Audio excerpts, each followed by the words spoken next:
All right.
On any cell phone. So if you're shooting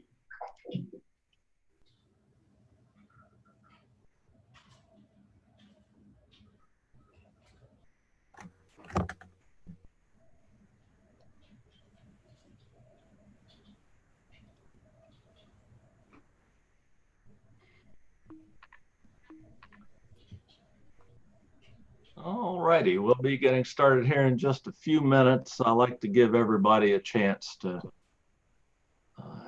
get in and get settled. So we'll probably wait till about 5 minutes after the hour to actually start here. It's like we're going to have a modest sized group today, so we'll be able to talk a lot and go back and forth here. So I'm going to leave you all unmuted for the time. If we start getting some background noise, I'll mute everyone, but I'll leave you the capability to unmute yourselves. I don't think we're going to have so many people here today. This was always a topic that was going to apply to a subset, a definite subset of folks. Hey, Dave, I have a question. Absolutely. I joined a few of your Zoom meetings before, and I believe you Right. said you were recording them, but I don't know where to look to find them. Do me a favor, ask me that once we get started here. Okay. And I will, in case I forget to say something about that pretty quickly, ask me that again, if you will, and I'll get it on the recording. Because that's something everybody's going to want to know. Yeah, absolutely. They are online. I'm a couple behind and putting them up right now because I've been getting ready for this one. This one has a few moving parts to it on my end. So but I have them all recorded and they will be online. If they're not already there, they'll be online shortly. I'm up through the beginning of the month, I believe. Perfect. Thank you. You bet. Oh, yeah, a few more folks coming in here at the last moment. Some virtual backgrounds here. That's good. Nice work, Dwayne.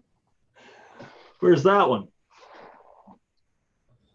It's in Rennes, France and Brittany. Ah. Certainly looked European. You can be anywhere you like. I happen to like being where I am. That my background is a picture out my back window off my deck.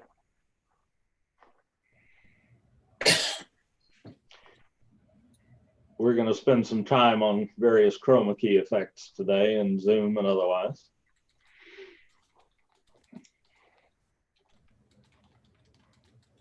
And we will see how this goes. It's been a long time since I've done this one, this particular topic. And the last time I did it, I had a team of about 3 people helping me. And I had a whole room full of equipment laid out that's really no longer relevant because that equipment mostly went with me. It was all mine. So they don't, though they do have a marvelous, come to think of it, they do have a marvelous video studio set up at Online Learning Pathways over there on the City College campus now. In I can't remember the name of the building. It's where military ed used to be. And they're getting that set up for people to come in and use. They haven't, obviously that hasn't been one of their high priorities over the last couple of months here. But they do have a marvelous video studio or a set of video studio equipment that I helped them, I spec'd out and helped them buy. And then just before I retired, I never even got to unpack it and play with it. So, but they do have some marvelous equipment, but I'm going to be a little less ambitious today. And we're going to stick with things that you can do pretty easily with very inexpensive equipment or stuff you probably already have, like your smartphones or your tablets, and stick with that. Okay, we're getting close here. Just a few basic Zoom things. I think I've seen almost all of you on meetings relatively recently here, but just to be on the safe side, I will be, with this number of people, as long as we don't have a lot of background noise, I'm just going to leave you unmuted. I'm not going to mute you from my end anyway. So you can speak when you want to. I encourage you to do that when you have questions to ask or comments to make, because that's usually the best part of the presentation. There's going to be a lot of background noise at my house because my kids are skateboarding. So I will. Oh, bless your heart.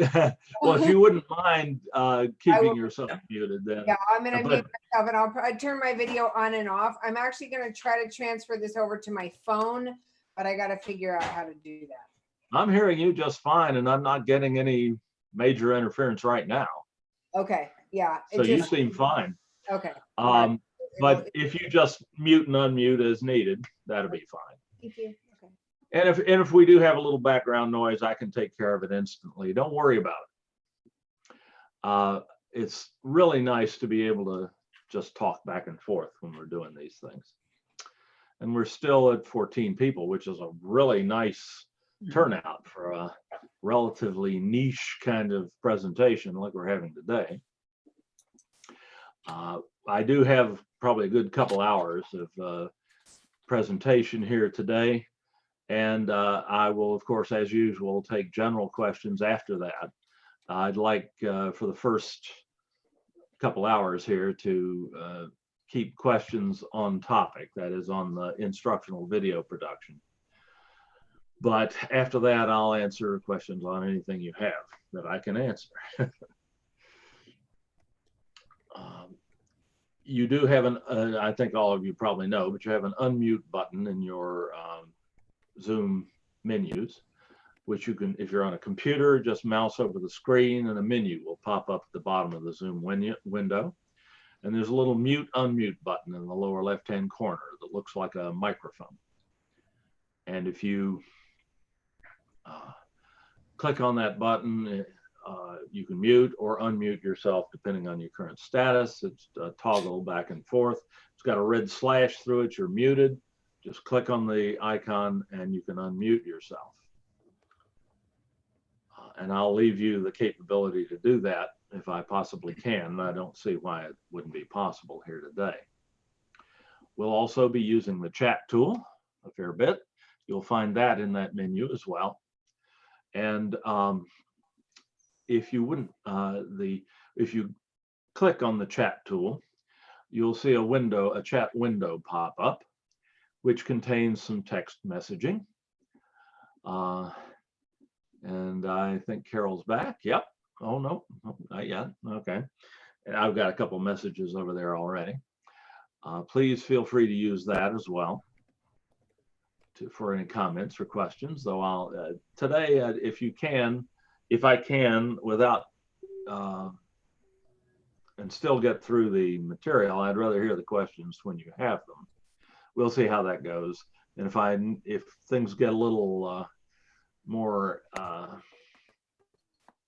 Kobe Bryant, well, that's flattering.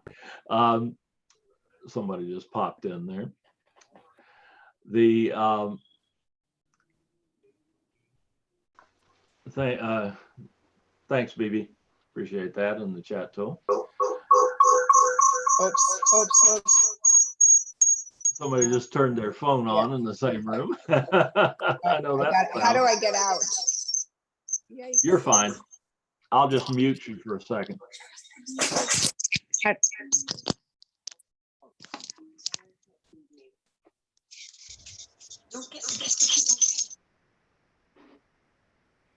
We can deal with that. The chat tool, and to use the chat tool, you just click in the bottom of the window where it says type message here and type something and then press enter and we'll all see it. So that should pretty much handle that. If you have any questions, obviously, let me know either in the chat tool or unmute yourself and ask. And I'm about to start the recording. Let me go ahead and do that. Zoom's #1 point of failure for me. I forget sometimes.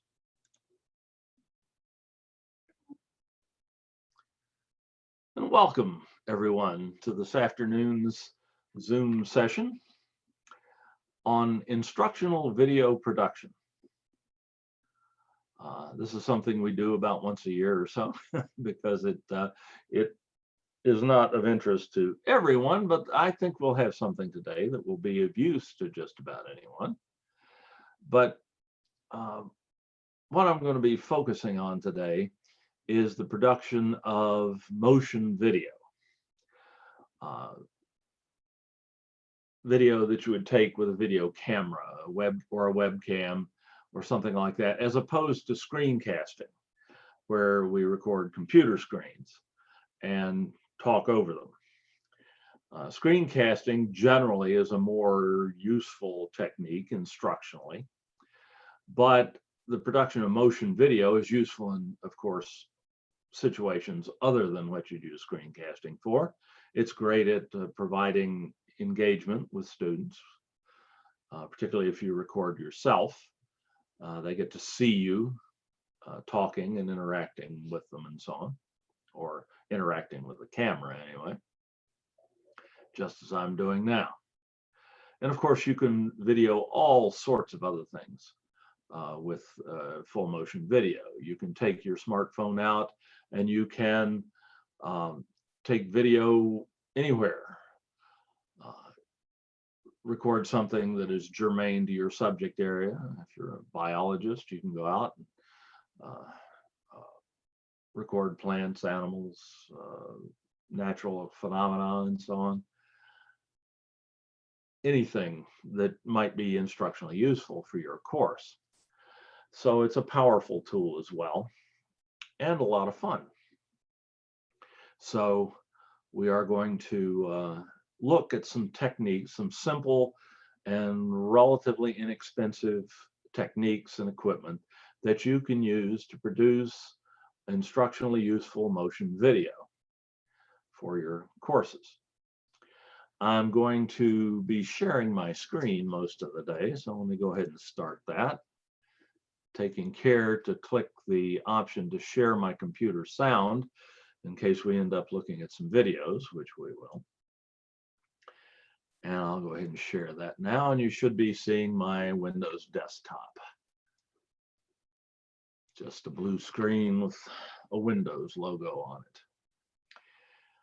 Please let me know at any time if if you have trouble hearing me.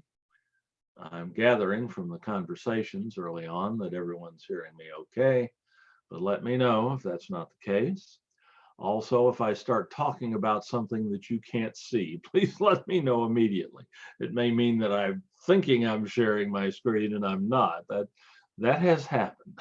So please don't hesitate to let me know about that. Let's start with just a quick look at the outline of what we're going to do today. Oh, and one other thing. With the chat tool, another thing you can do for me, if you wouldn't mind, is give me a roster for today. If you wouldn't mind just putting your name and your email address in the chat tool, just type it in, press enter. I would very much appreciate that. Thanks, Dwayne. And that'll give me a way to get back in touch with you in case we have questions today that we can't resolve during the meeting.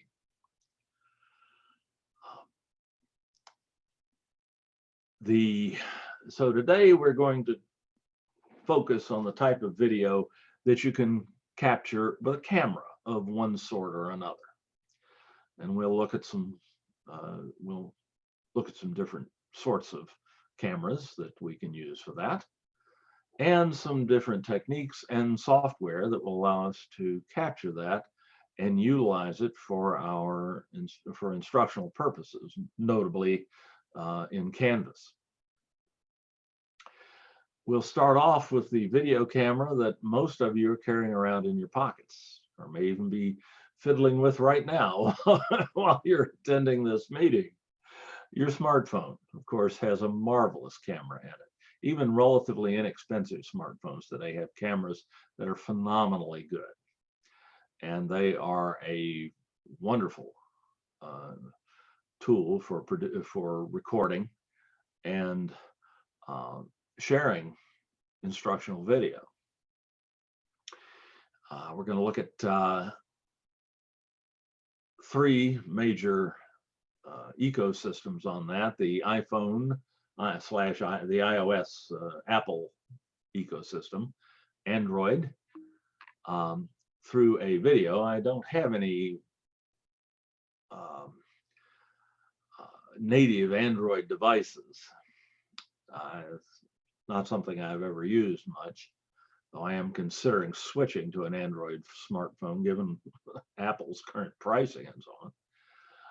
But I do have a good video that my colleague Katie Palacios used or created to show you that. And we'll look at the Kindle Fire ecosystem, which is an Amazon product, of course. and is much less expensive than either of the other two. Then we're going to look at Zoom as a video production tool. I mean, I'm producing instructional video right now, talking to you on Zoom. So we can leverage Zoom, which is available to all of us for free, as a video production tool, and quite a sophisticated one, maybe beyond what we normally do in a standard Zoom meeting. So we're going to take a look at that. And then we're going to do some playing, the most fun part of the presentation today will be on the technique of chroma key or green screen technology, where you can replace a color, a background color, with either still images or video, either live in real time or in editing, in post-production of the video. And we'll look a little bit at how to do that in Camtasia, the probably the best video editor available at an instructional video kind of level, semi-professional level available today. All right, so let's get started with that. Let's start off talking about your smartphone. Well, we all know our smartphones are capable of shooting video. We'll show that process here in a minute with an iPhone live. One thing about the use of the smartphone in shooting video, however, is that it's often not an ideal video camera platform, simply because too often you're holding it in your hands. It's very hard to hold it steady. There are things you can do to alleviate that, and I have some of that, or a little video showing how to avoid those problems here, which I want to share with you. This is the last time, matter of fact, this video is from the last time I did this particular topic, which has been several years now. It's 2016. And I've got that, here it is. Jeez, I was just as fat then as I am now. I've got a little video excerpt to show you here. Let me full screen that so it's a little bit easier. And this was done, this is that session I did when I had a whole team of people helping me and so on. But this one, this little section actually specifically talks about attaching your iPhone to a tripod, or your phone, not just your iPhone, or your tablet to a tripod. It is brief and as concise as possible, but still 2 or 3 minutes is a long time to hold that phone steady. Let me back that up a little bit. Handheld while you're doing it, you know, and moving around and quivering and so on, especially if you're shooting for more than a few seconds. Now, generally with instructional video, you want to keep it as brief and as concise as possible, but still 2 or 3 minutes is a long time to hold that phone steady and not get your audience seasick. Well, there's a way around that. And Michael, if you can focus over here, I'm going to go right around Yolanda here. Let me jump ahead here. What happened there? Gremlins.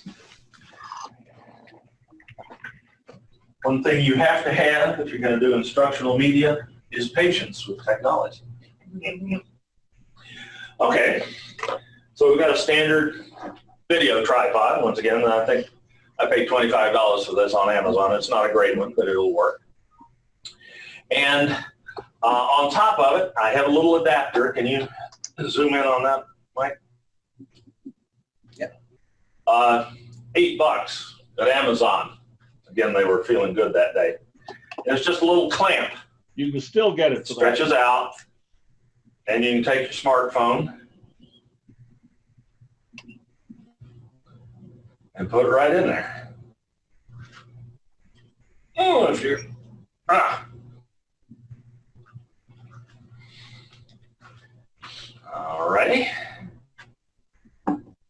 camera up now. Let's switch.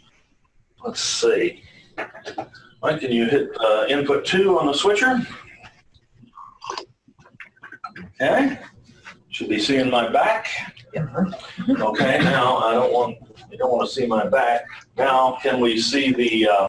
We were recording this with a series of video, actually a field video studio that you can see you'll occasionally catch glimpses of there in the lower foreground. But today you can do much of this with Zoom itself. So, and in fact, we were broadcasting this, though we've been using Zoom for a while. We were broadcasting this to folks outside of the room at the time with Zoom. So every now and then you'll see another person pop up who's attending via Zoom. We see it. Ah, yes, there's the smartphone in the clamp. So I can hold it steady, hand tilt and zoom it, and get good solid video. You can also get tripods that will sit on a desktop. I don't have that out here. I must have taken that back in the office. I'll show you that in a little bit. later. But tripods can range from, something about yay high to a full-size tripod like this, and none of them are, and you can get things that are very inexpensive that will work fine.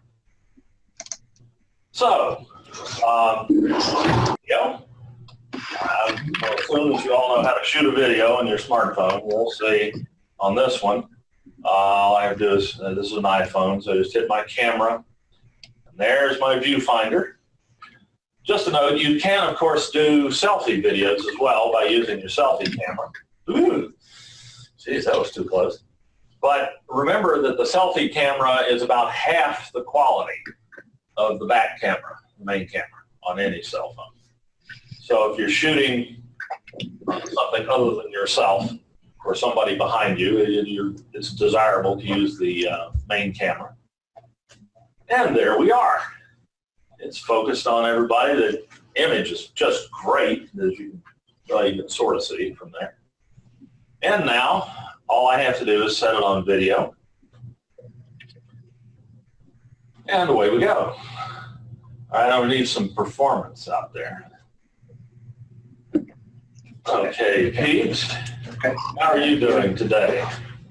Have to get into camera view, right?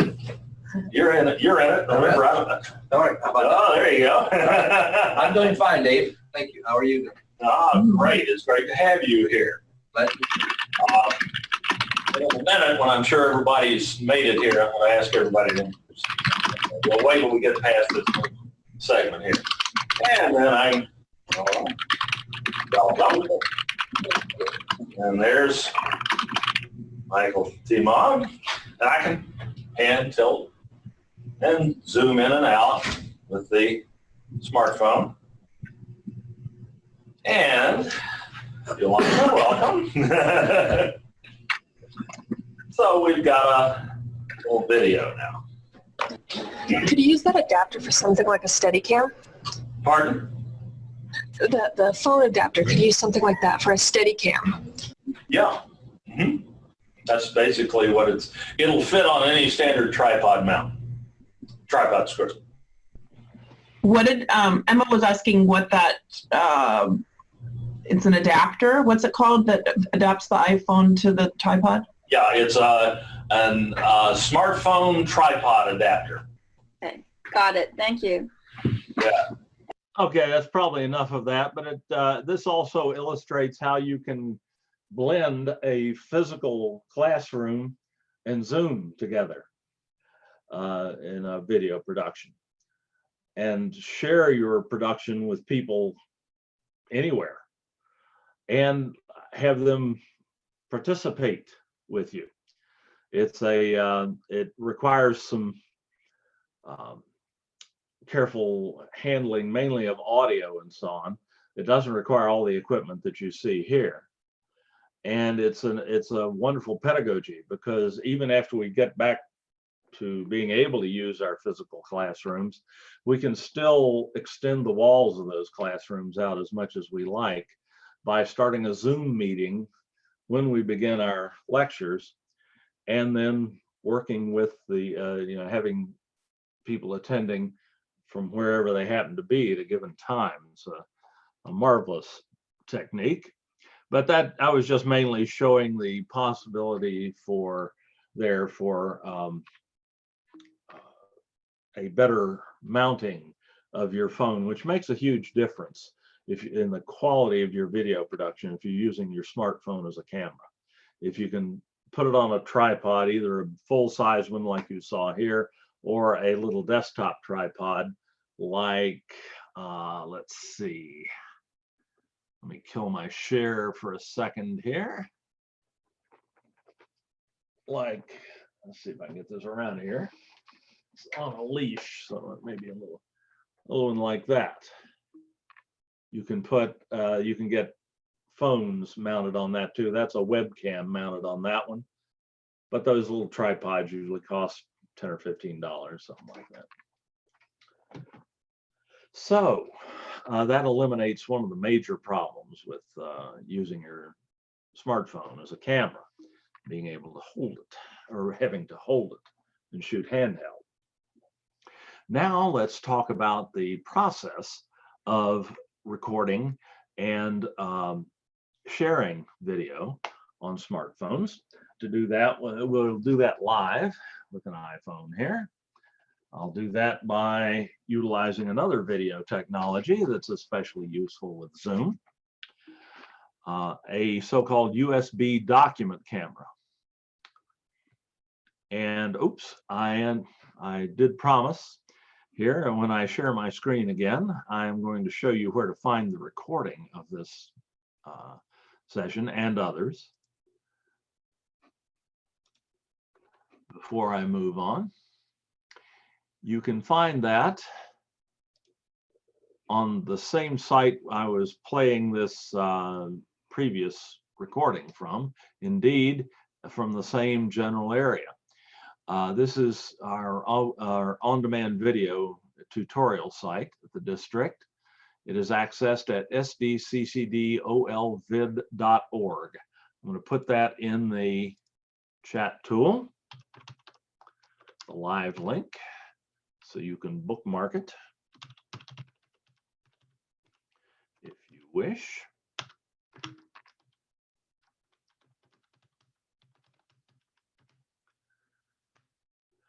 There it is. And remember, you can save that chat log at any time or as often as you like by clicking on the little menu button in the lower right-hand corner of the chat window. It's 3 dots in a row, an ellipsis.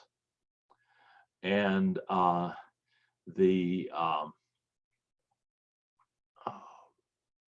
if you click on that button, you'll get an option to save the chat log. It will save into a folder called Zoom that's automatically created in your default document directory on the PC or the Mac. And can I share the recording of today's session? I absolutely will. As soon as once it's finished, I'll put it up online, and it will be in the workshop archives. There's a menu at the top of the screen that shows up on every page in this site. And there's an option in that menu labeled Workshop Archives, and that's where all of my recorded Zoom seminars go. We have, we're up to 6 pages worth of them, going all the way back to the one that I showed you a little clip of a minute ago and beyond. So we've been putting them there for years. So you'll always be able to get that. Now, back to using the recording video with your smartphone.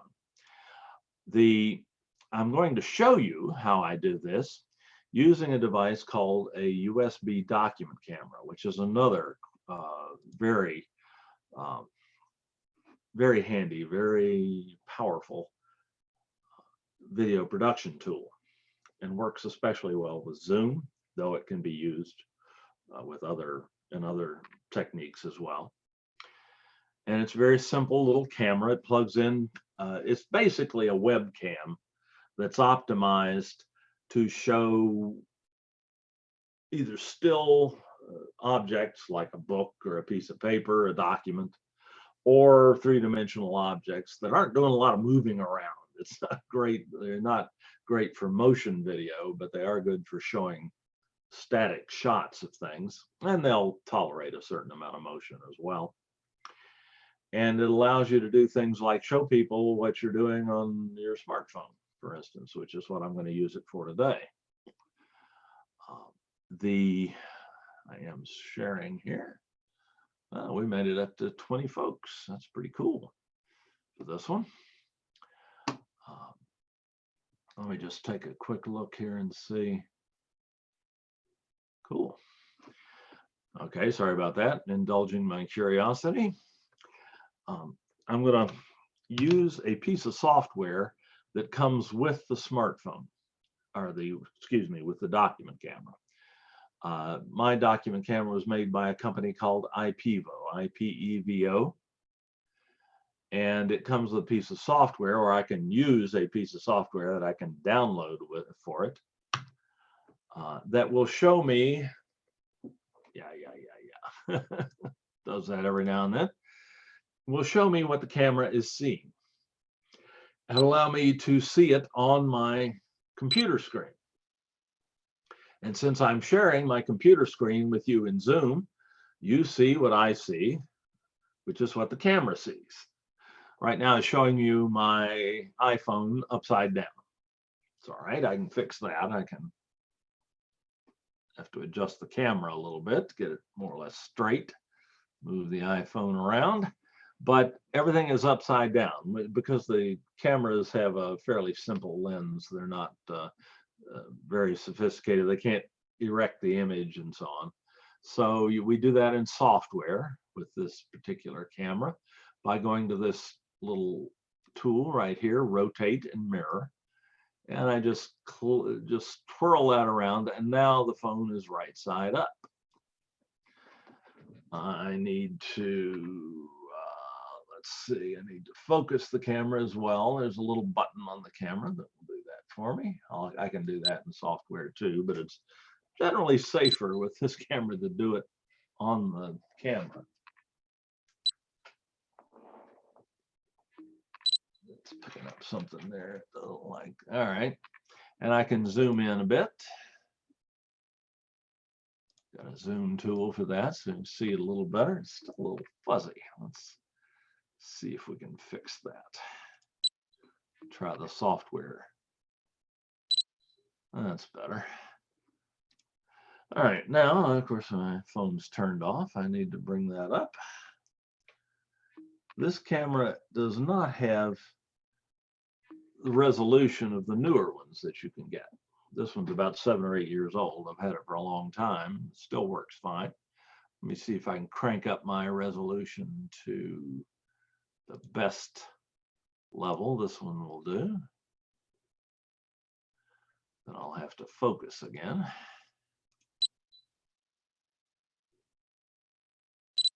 That's a bit better. And I can make this easier for you to see by expanding this window some, by dragging the corners to make it bigger so it's easier to see. If you're having any trouble seeing any of this, there's a button at the top of the window where you're seeing my screen share that says View Options. And that window, or that if you click on that button, it'll open up a little menu that has some and this is for those of you on a computer, that you'll see some options to magnify this a bit, or to make it fit the window fully so that you see everything that I'm doing. You, on a mobile device, a smartphone or a tablet, you can pinch zoom in. You can put your thumb and forefinger on the screen and spread them apart, and that will zoom the zoom in on what I'm showing you. And then you can take your finger and you can move the window, the virtual window that you're looking through around to see different parts of the screen share as I'm talking about different things.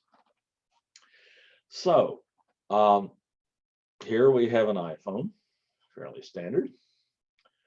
I'll show you a video on how to do this on an Android phone in a minute. So if we want to take a video on this phone, of course, we use the camera app, which is right here on the home screen. Be the same on an Android phone. And I'm going to want a video, so I'll select that.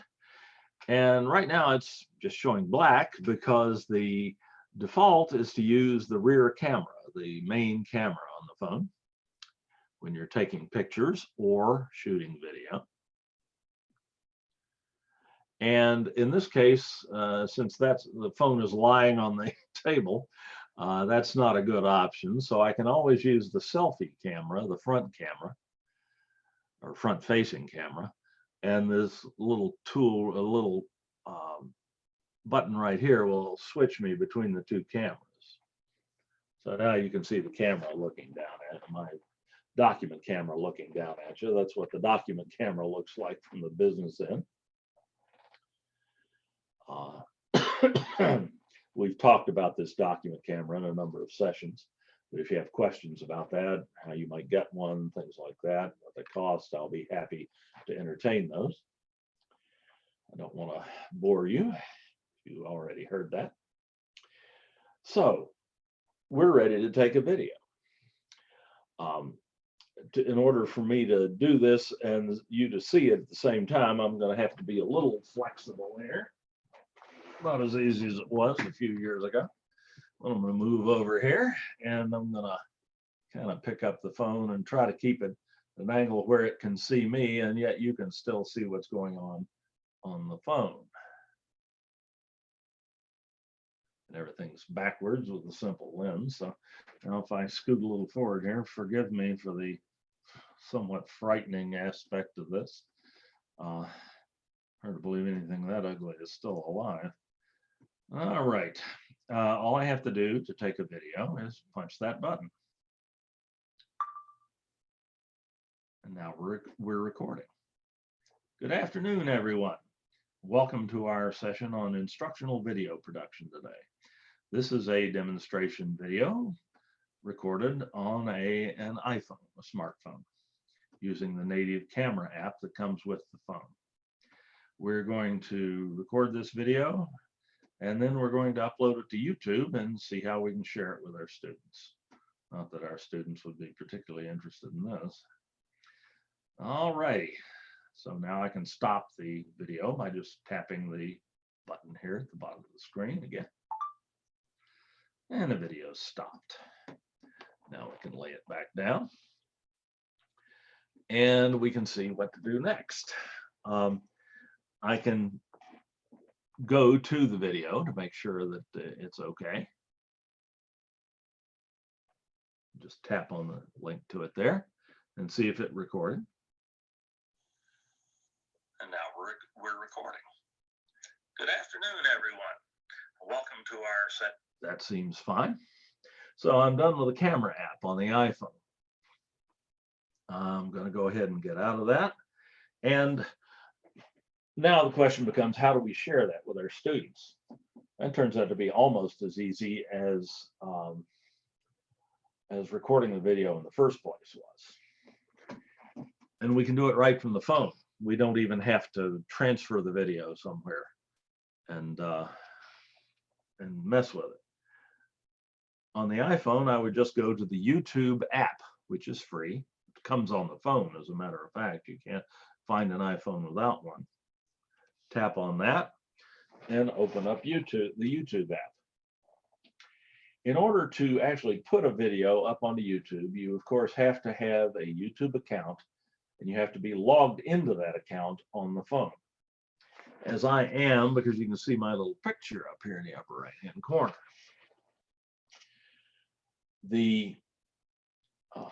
Let's refocus, let's touch up that focus a little bit.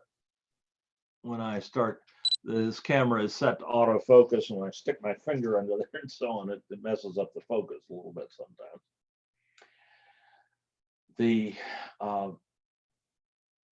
The chances are you already have a Google account or a YouTube account. because if you have a Google account, you have a YouTube account. YouTube's owned by Google. And if you use Gmail for your personal email, or if you use Google Docs or Google Drive to store files or to create documents, you already have a Google account. Should you not have a Google account, let me drop this down just for a second. You can go to accounts.google.com on the web. And of course, it knows who I am, so it flips up my picture and so on that I've uploaded. This is where you can upload that picture, as a matter of fact. But if you don't have a Google account and you go to this site, it will prompt you to first it will prompt you to log in if you're not already logged into your Google account on your computer. If you don't have a Google account, there'll be an option to create one. And all you need to create one is a smartphone or an email account and indeed an email account. You'll need an email address to serve as your username for Google, and you'll need your account, your email account, or your smartphone to receive a code from Google, either by text or by email, that you can then give back to Google to prove that you're not a robot, and then they'll make you an account, and you're ready to go. And that account will give you creator access to YouTube. That is, allow you to put videos onto YouTube. On the smartphone here, going back to that,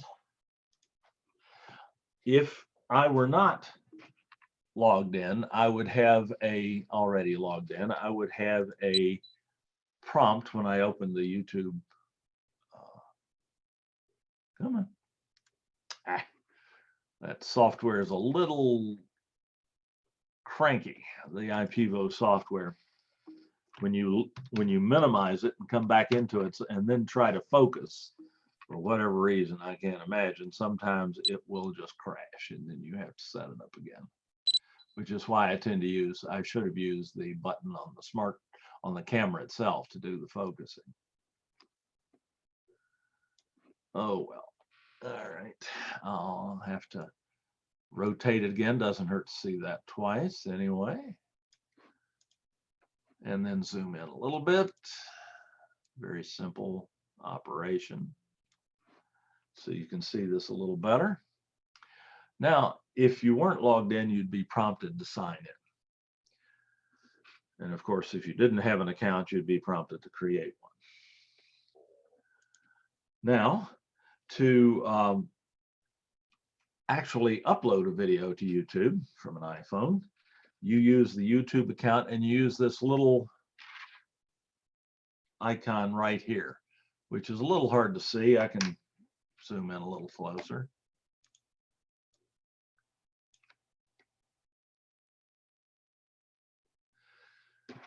This icon right here, with the new cameras, this would be sharper. But this little icon right here is a stylized camera. It just looks like a little camera. It's small enough, it's hard to tell, but that's what it is. And that's your upload button, your create button in YouTube. You just tap on that. And let me zoom out again. You're given an option, actually you're given an option to record. You could record the video in here. I think it works a little better using the phone's native camera app to do the recording, but I could be wrong. You could actually broadcast live on YouTube. We don't want to do that today. But here's the video. YouTube also shows you the last few videos you've created.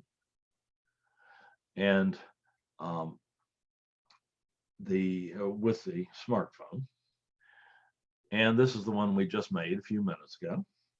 So I can tap to upload that video or to look at it, I can tap on it.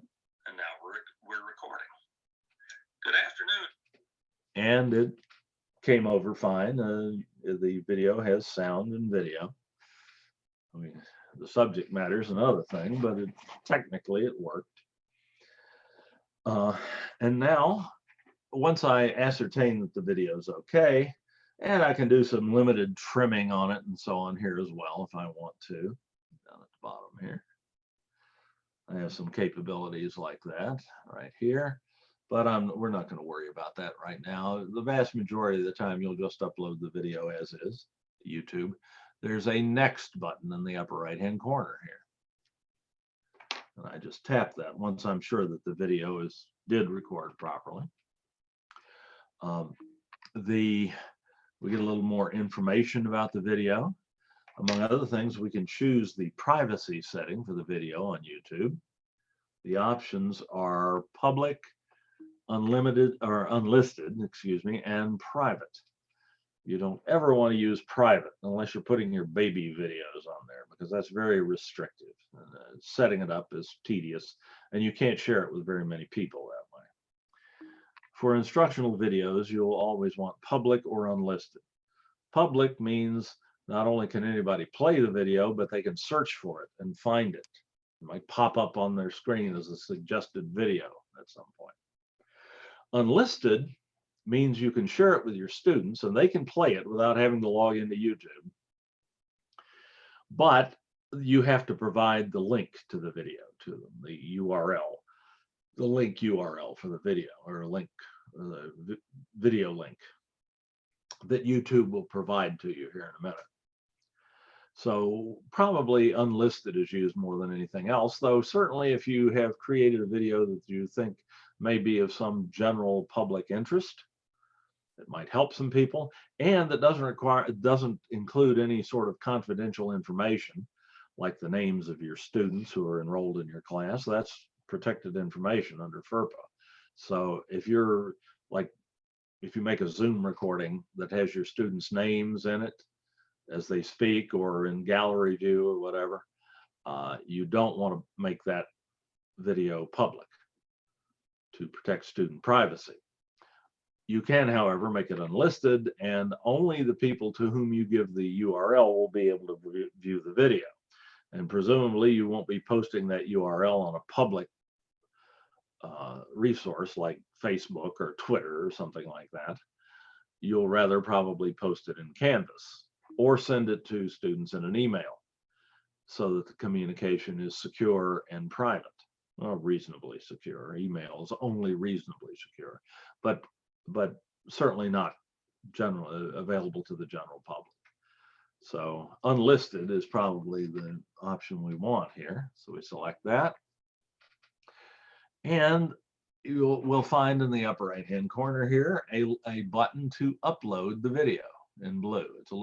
It's low contrast. It's not real accessible here, but it is visible. So to upload the video, we just tap that. Assuming we're at this point, if we weren't logged into YouTube, it would force us to do so. So the video is now uploading right from the phone. I don't have to put it on the computer and upload it or anything like that. It uploads right from the phone. And of course, it's a very short video, so it'll only take a moment.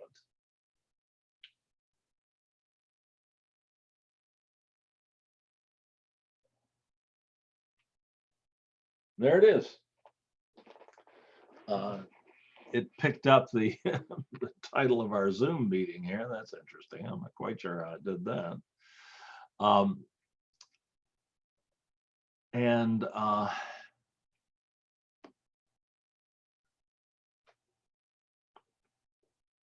Oh, I didn't think that worked. It looks like this is being broadcast. This session is being broadcast live on YouTube. I didn't think that worked.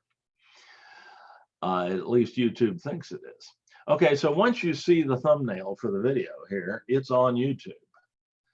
And you can continue with the phone, but let's take a look at YouTube, indeed, and see.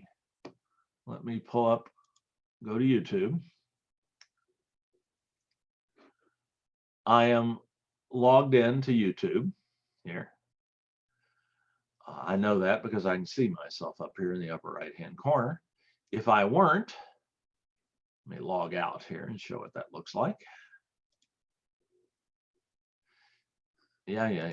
Google gets very sticky when you want to log out for a minute. Okay, I am,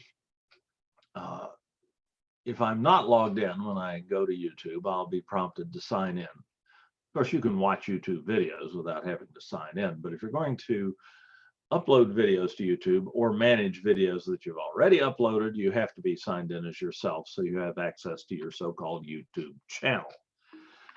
Just a container for your videos that's created automatically the first time you upload a video to YouTube. You'll be prompted to create it.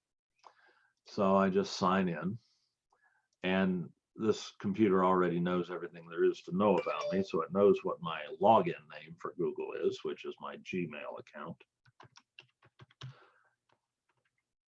Have to type in my password, and now YouTube knows who I am, and it will let me access my videos and or upload new ones if I have them on my computer using that same button, the little camera button that we saw on the app on the smartphone. If I click over my avatar image there, and if you haven't uploaded a profile picture in your Google account, you'll just see a little silhouette here, but it'll work just fine.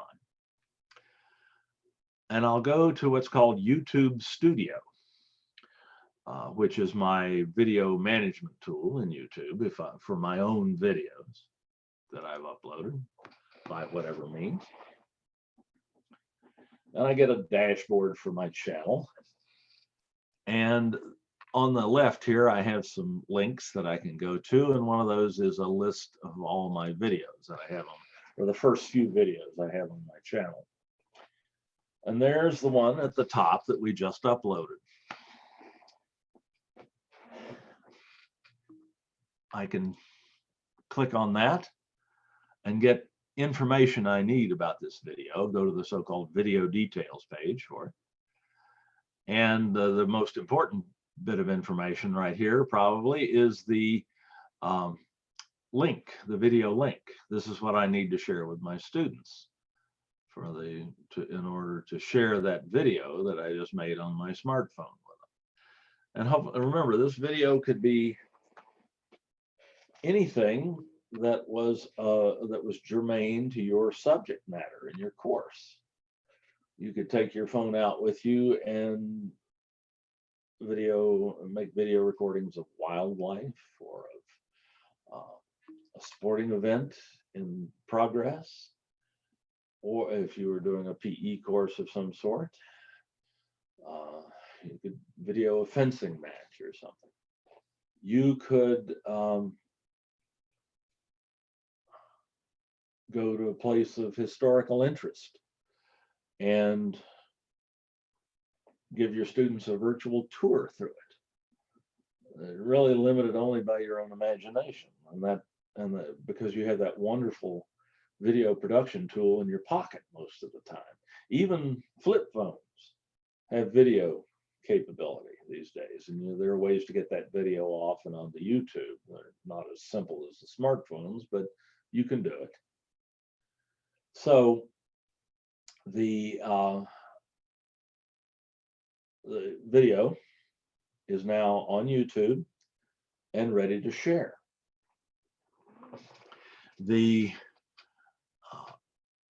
We can click on the button that says play this in YouTube, and we go to and now we're recording.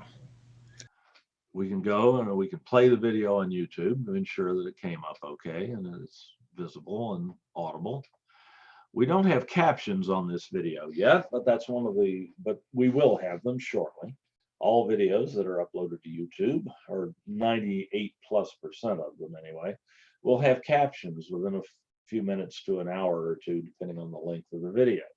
Captions automatically produced by YouTube with a technology that meets Clarke's first law, which says that any sufficiently advanced technology is indistinguishable from magic. It happens through magic. And the captions will be available within a few minutes. You don't have to worry about that on YouTube. You can edit the captions for accuracy. I'm not going to spend a lot of time doing that today. We did that we showed that in the session yesterday, for one thing. But we have lots of tutorials on how to do that, but it's really a simple process. And indeed, often the captions don't need any editing. They're so good. The video is ready to share. You can put that link that we saw. I can always get that link from the video page as well by clicking on the share button below and to the right of the video. And there it is, and I can copy it to my clipboard. Or better yet, I can copy what's called the embed code. Whoop. That back again. Click on the embed link, and I get this piece of HTML code that I don't have to understand at all. I just have to copy to my clipboard. Then I can go to Canvas. Let's find the Canvas here. Surely I have Canvas up somewhere. I guess not. Well, that was poor planning on my part. Let me do that. And log into Canvas with my administrator account. And I'll just go to a sandbox course I can mess with here. And I'll just find a module. I've made this module in this course for demonstrating how to put, among other things, putting YouTube videos into Canvas or linking them to Canvas. To put a link to, or put access to a video into a Canvas page, which is the cleanest way to do this, I go to the plus sign, the add item plus sign for the module, and select the Canvas page and make a new page. Canvas page is a web page that you create on Canvas. Click that new page button and click add item. Oops, I do have to give it a name. YouTube video link. Let's do that.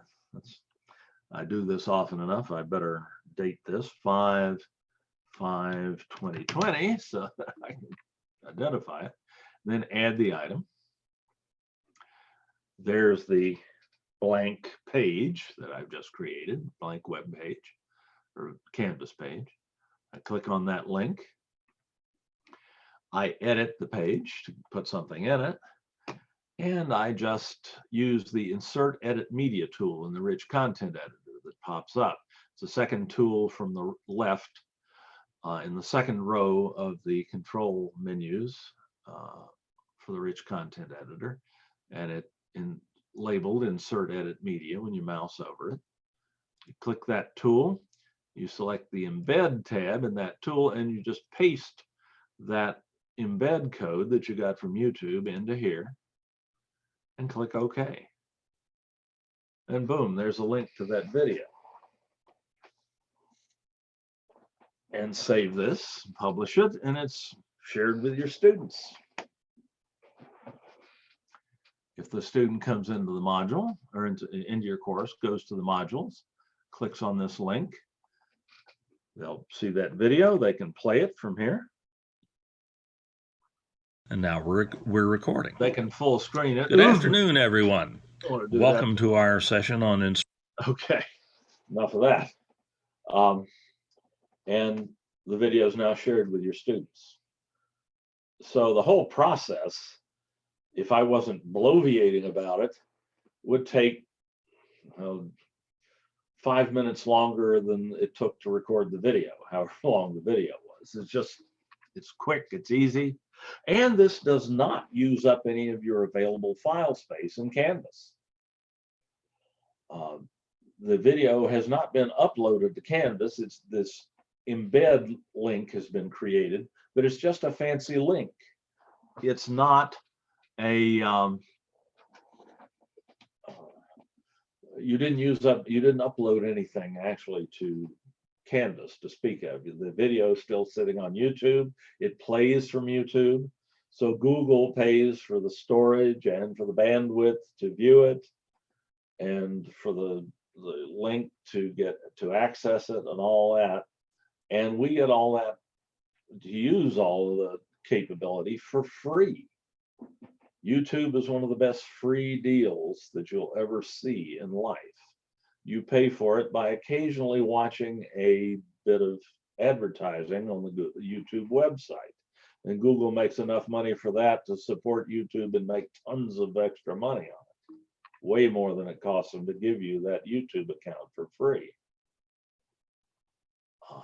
But if you, by sharing your videos with your students through an embed in Canvas this way, they are spared most of that advertising and distraction of recommended videos that pop up on the side of the screen and so on.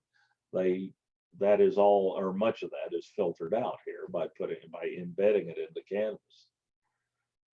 Much better to do an embed than just put the link to the video in, because if you just put the link in and the student clicks on it, they're taken to YouTube. And then there's a rank of videos down the right-hand side of the page, like this. They can get to YouTube from the Canvas embed. On instructional. But we've got all this stuff over here, which is a whole lot more interesting than I am. Maybe not more interesting than you, but certainly more interesting than I am. This cute girl, and politics, and all this stuff over here that's designed to distract and lead you to click on it, and Google gets a little bit of money when you do that, and so on. Far better to keep it embedded in the Canvas to spare your students this distraction. So, and you can set up all this right from your smartphone. That's how you do that on an iPhone. Let's take a quick look here at a video that will show us how to do that on an Android phone. I can search for that by searching for smartphone video on my on-demand website. And here is a, I thought I had that fixed. Sorry about that. We'll go, I'll fix that later. That search should have worked. How to record on Android and upload to YouTube is the video I was looking for. And this is one that Katie Palacios made some time ago, but it's still valid. So let me show you that. In this video, I want to show you how to record yourself on your Android smartphone and upload that video to YouTube. So right now we're looking at my Android smartphone. I'm going to go ahead and open up the camera app. And it's already set to the selfie camera. If yours isn't, then you've got that button with the 2 arrows that will change the camera it's using. So I'll go ahead, actually now it's set to the selfie camera. So go ahead and record myself using the video camera button. And then I'll show you how you can upload this recording to YouTube. So give me a second here to just record a quick clip. Hi everybody, this is Katie. Just a quick little demo video here that I can use to show you how you upload this to YouTube. Thanks. Okay, so I hit the stop button to stop my recording, and now I'll show you how we can get that uploaded to YouTube. So I'll go back to the home screen here on my phone, and next I need to find that video in my gallery. So I click on my gallery, and I see the video that I just recorded.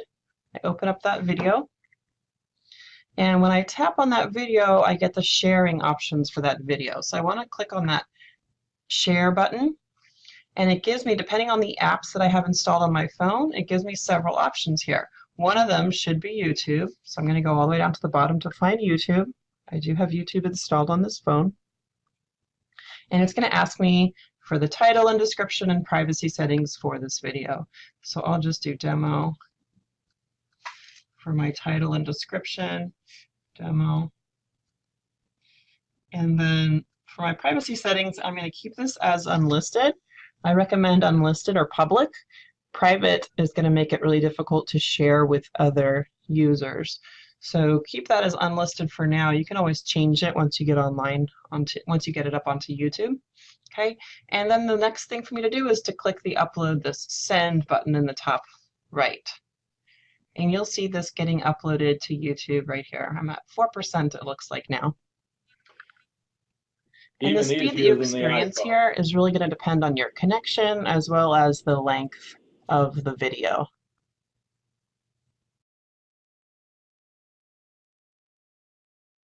All right, that's uploaded to YouTube. So at this point, I could log into YouTube from my desktop computer, and I should. Okay, so basically the same process on an Android phone. The buttons are in a little different place. And indeed, with just Android is not the Android operating system on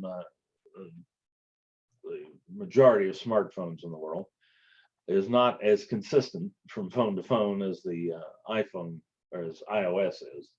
So there may be some minor variations over time or between one phone and the next, but basically that process is going to be the same. Looking at the time, where we are right now, 5 minutes after 3, I think I'm going to skip over doing this on a Kindle. And I'll record a tutorial on how to do that and put that on this online video site. But you can do this with a Kindle Fire, not a standard Kindle like the one that's just a book reader. But the Kindle Fire tablet is actually a limited Android tablet, a very inexpensive Android tablet. It uses a modification of the Android operating system. Unfortunately, the process doesn't look a lot like what you saw with Katie there, but it works fine. And let me see here, I've got that. There we go. The one I would certainly recommend if you're looking for a device to create video that you don't want to spend a whole lot of money on it, like buying a smartphone or God forbid, an iPad, which is going to set you back multiple hundreds of dollars. You can get a Kindle Fire 8, HD 8. Has a wonderful camera in it and has all the capability you need to record video and load it onto YouTube. And you can have it for $60 most days. Indeed, sometimes when Amazon's in a particularly good mood, these are 40 or 50 bucks. Around Christmas time, for instance, or Black Friday, you can get them for even less. They're out of stock right now. They're so popular because, of course, you can do a lot more with this Kindle Fire. You can read Kindle books on it. You can watch video, browse the web. It's a full-featured tablet. It's not as powerful as, say, an iPad or a Samsung Android tablet, or a Galaxy Tab, or whatever they call it, but it works. And it's a great book reader, and it's a great video production device. And it's a lot cheaper than a smartphone or an iPad. So that's another possibility. And if I have time, I'll show you how that one works. But right now, I think we're running a little long, so I'm going to put that off for now. So next thing we want to talk about here is using Zoom for this. Well, I've been doing that the whole time, right? We're doing that right now. Everything that I'm, when I kill my screen share, you're seeing me. I can record me talking head video. There's an option, and I can't show you this, I'll just have to tell you about it. There's an option when you're in a Zoom meeting, whether there's anybody else. Well, if there's nobody else in the meeting with you, for sure, you're going to be recorded full screen.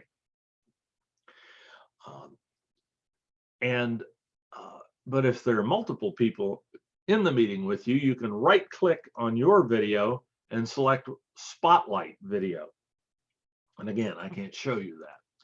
But that will force your video to stay on the screen when you're recording. So you can record yourself talking, which is a very valuable talking head video. A little bit of that is a very good thing. It helps you to engage with your students. They love to see you, particularly in a fully online class like the ones we're going to have this summer.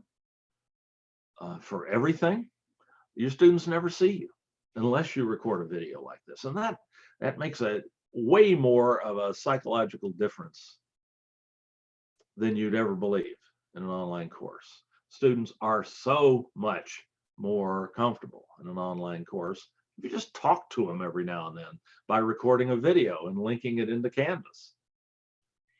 It makes a huge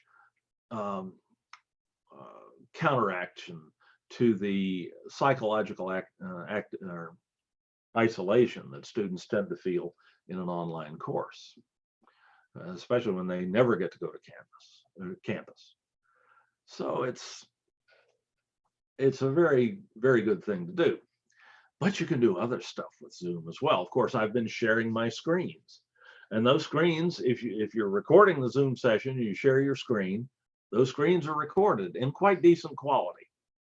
So you can demonstrate things to your students or show your students things that appear on your computer screen, which is also instructionally very useful. Screencasting, we call it. And Zoom is a great screencasting tool, but we're focusing today on motion video. So you can do other things with Zoom as well, other than just taking a talking head shot of yourself on your primary webcam. We've already seen the how we can record, show and record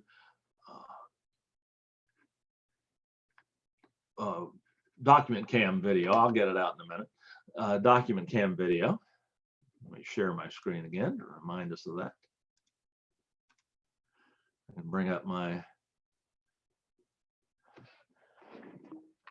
IPvo software and focus. And so whatever appears here can be shared with our students. And of course, you can also, with the high-tech solution of a piece of paper, legal pad, or whatever is convenient, slap that under the document camera. Maybe we zoom out a little bit so we can see the whole thing. And I can just write on this, so I can do whiteboard kind of stuff. And this can all be recorded in Zoom. Dave? Yes. You've been live streaming on YouTube the entire session. I don't know if you had that intent. I tried to set that up. I'm glad you mentioned that. I set it up, I started it, and I started it twice, as a matter of fact, and I got an error message. And I thought it wasn't working. Thanks for the information. That little message I got, or the little live indicator I got when I uploaded that video to YouTube suggested that. Thank you for letting me know that actually worked, because that's something I'll mention again here in a second that gives you even more reach.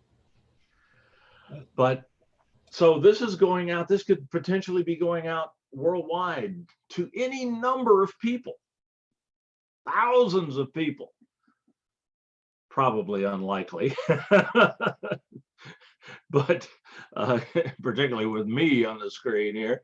But the potential is there. You can reach vast audiences this way from your desk at home.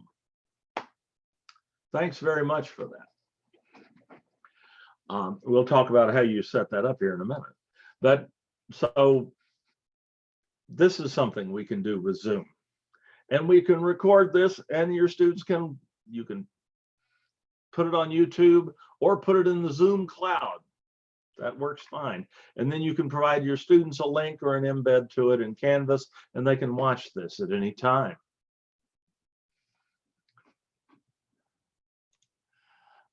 Zoom actually has quite a nice bag of tricks vis-a-vis video production. Zoom can simulate for you a multi-camera video studio, because you can plug multiple webcams into your computer at one time. I've got 4 plugged into this computer right now. My primary webcam that you're seeing me on here is attached to the top of my monitor, is hanging on the top of my monitor. But I've also got my little document camera over here. Watch out, close your eyes for a second if you get seasick. I'm going to move this camera. There's my little document camera sitting right next to me. And so that's 2 cameras right there. And I can use that document camera just like an ordinary webcam. I can switch to it. And let me see if I can do a screenshot real quick of what this looks like.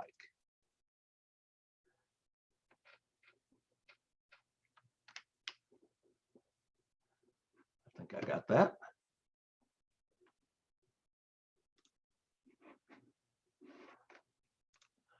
I'm getting it, trust me. Ah, yes. Ain't technology wonderful when it works? Now let me share my screen with you again. You can go back and forth very quickly. There's a keyboard shortcut even for screen sharing. But here is what my, and let me, no, I can't blow that up. Here's how I can switch between different video sources in YouTube, or in Zoom, excuse me. There's a little video window, or a video menu, I should say, just to the right of the little camera icon in your Zoom menu. It's a little up caret, and if you click on it, you get this menu, or a menu that comes up. And you can see, if you have multiple cameras attached, you can see them. I could potentially have about 6 different cameras attached here. I do have several attached. Those Epoch cams are actually software camera simulations, apps that will allow you to use your smartphone as a webcam. But I don't have those active right now, so I can't select them. But I do have 2 Logitech C920 webcams attached, something called a Dazzle video capture device, and the IPVO point-to-view document camera. All of those can be selected. Let me show you what that would look like. I'm going to stop my screen share here now and go back to the where I can get to the Zoom menus. And let's switch to the IPVO camera. And I can move that around, and there I am. This will work better if I stop my virtual background for a second. We're going to talk about that in a few minutes too. None. Okay, that'll make things a little clearer. So that's a different camera. That's one of, and I can use that camera to to record anything that might be going on in my space. If I were teaching, God forbid, I should teach a dance class with 3 left feet. But if you were teaching a dance class and you were talking to your students and you had a student or a colleague demonstrating dance moves in the room with you, you could switch between a camera that was seeing you and a camera that was seeing your colleague and go back and forth as you talk about the dance moves and things like that. Or it could be a process that's being carried out by someone on a table nearby, some sort of creative activity, or machining with a machine tool, or whatever. Again, limited only by your imagination. And you can switch back and forth between those cameras quickly using the menus in Zoom, or you can switch with a control in on the keyboard. Usually, let's see if that works. Sometimes it does, sometimes it doesn't. That's not working for me right now, so I'm not going to worry about that. But you can use that menu that I showed you to switch between these cameras very quickly. And those cameras could be all over the place. I've got a second little webcam here that shows you my little studio I have set up here on my desktop with my 3 monitors and my other toys and so on. And again, as I'm talking about this and demonstrating things, I can switch back and forth what any of these cameras see. I've even got, and I hope this one hasn't expired on me here. I can even go to a live shot out my back window. You watch for a second there, you see a car go by or something. That's a camera pointed out my back window. The quality on that one is not equivalent to these other digital cameras here. That's an old analog type camera. Actually, the camera itself is a digital camera, but the connections are all analog, and the quality is not very good because I didn't bring I don't have the best toys in that regard, but it works. If that were a better camera, it would be giving us a better picture. And I can just switch back and forth between these. And if I spotlight that video, that goes full screen. There went a car by. And I can switch back and forth between these videos, between these sources, just like I could in the control booth at the Super Bowl. Well, maybe not quite that way, but it works like a charm, and it's so simple to set up. I can go from video source to video source very quickly without, let's focus that one again, without any difficulty at all. So you can sit there like the director at the Super Bowl and choose which video you want to source you want to take at any given time. And different things can be happening on each camera, and your students can experience this very sophisticated live video production. And except for a few cameras, it's all free because you get the Zoom software for free. The Zoom software is the key to all this, the Zoom video conferencing software. And it's going out live on YouTube. And people all over the world could be seeing this. God knows what they might make of it, but they could be seeing it. And it's being recorded, so I will be able to share this with my students later. This is power, folks. This is incredible reach and instructional capability for next to nothing. Oh, and I wanted to show you one of the other little camera over here. Talking about that. With these Logitech webcams, and with many webcams indeed, as I mentioned before, you could mount them on a tripod, so you can pan, tilt, and zoom very easily.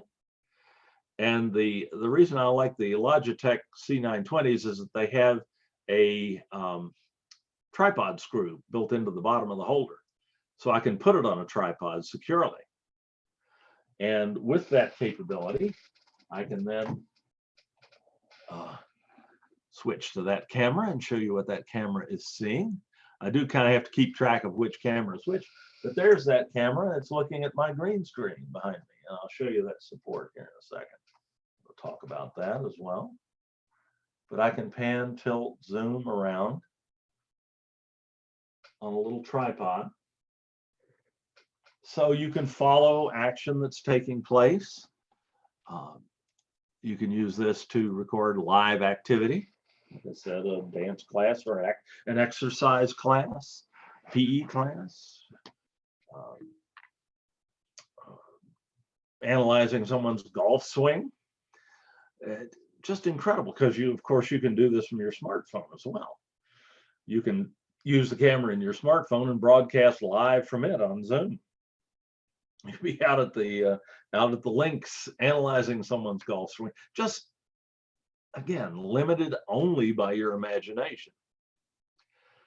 So that really allows you as a faculty member, without knowing a whole lot about video and without spending a whole lot of money other than on the smartphone maybe, which you probably have anyway for other reasons, to access this incredible educational capability that video provides. I love this presentation, obviously, because the amount of power that this puts in your hands instructionally is just phenomenal. Okay, Let's see where we are here. Get this out of the way. Bring up my outline. Oh, and I'll just mention too briefly that you can also have multiple microphones on your on Zoom. There's a menu similar to the video selection menu that you saw that allowed you to select different cameras that will allow you to select multiple microphones. Most computers will allow you to plug in multiple microphones via USB as well. The microphones in these Logitech C920 cameras are phenomenal.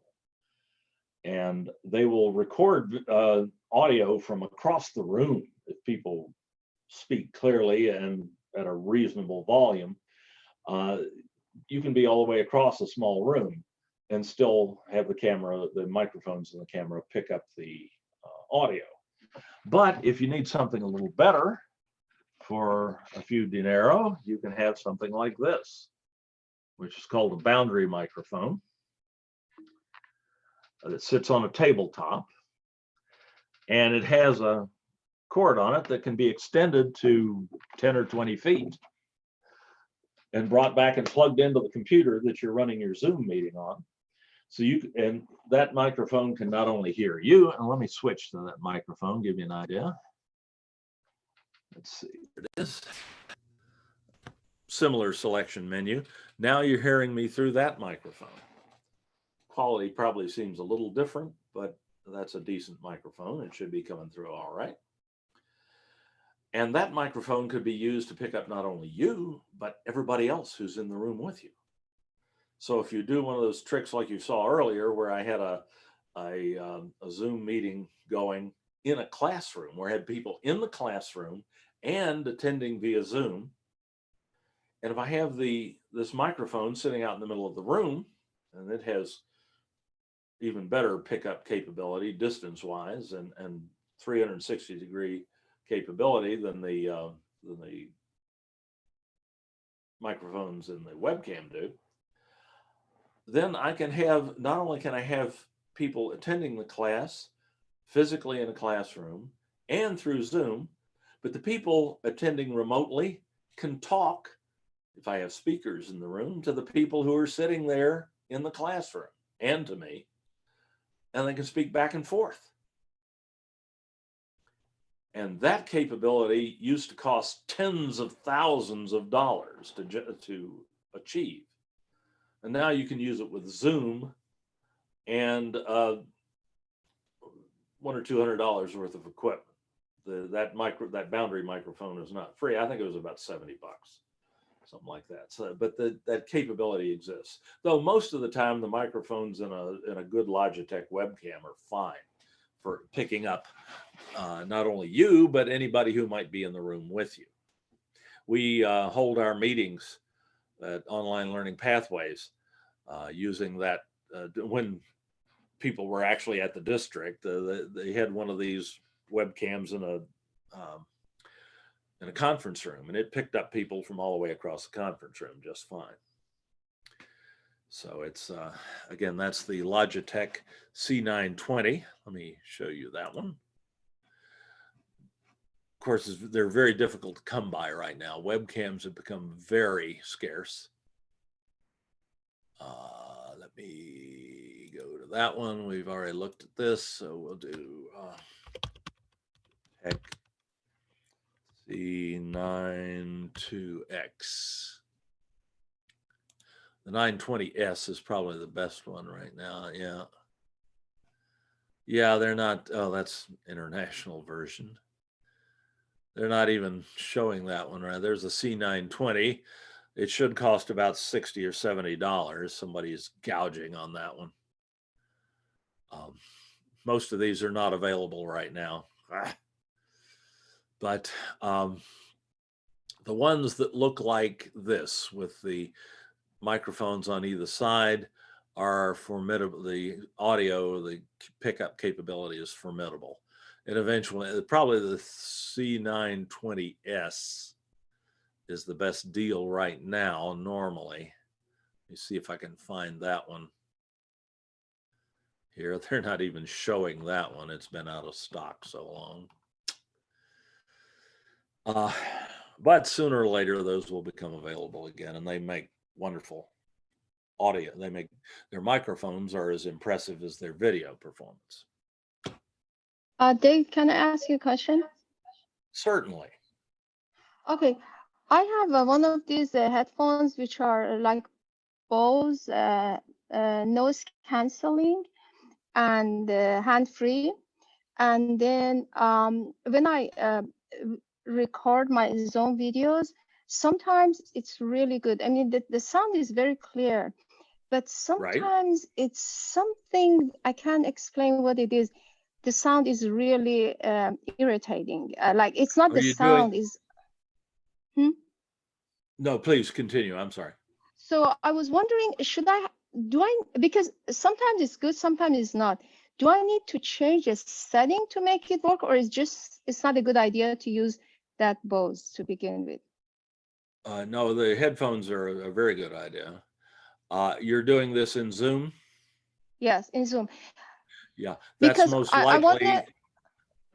Go ahead. That's most likely a problem with Zoom.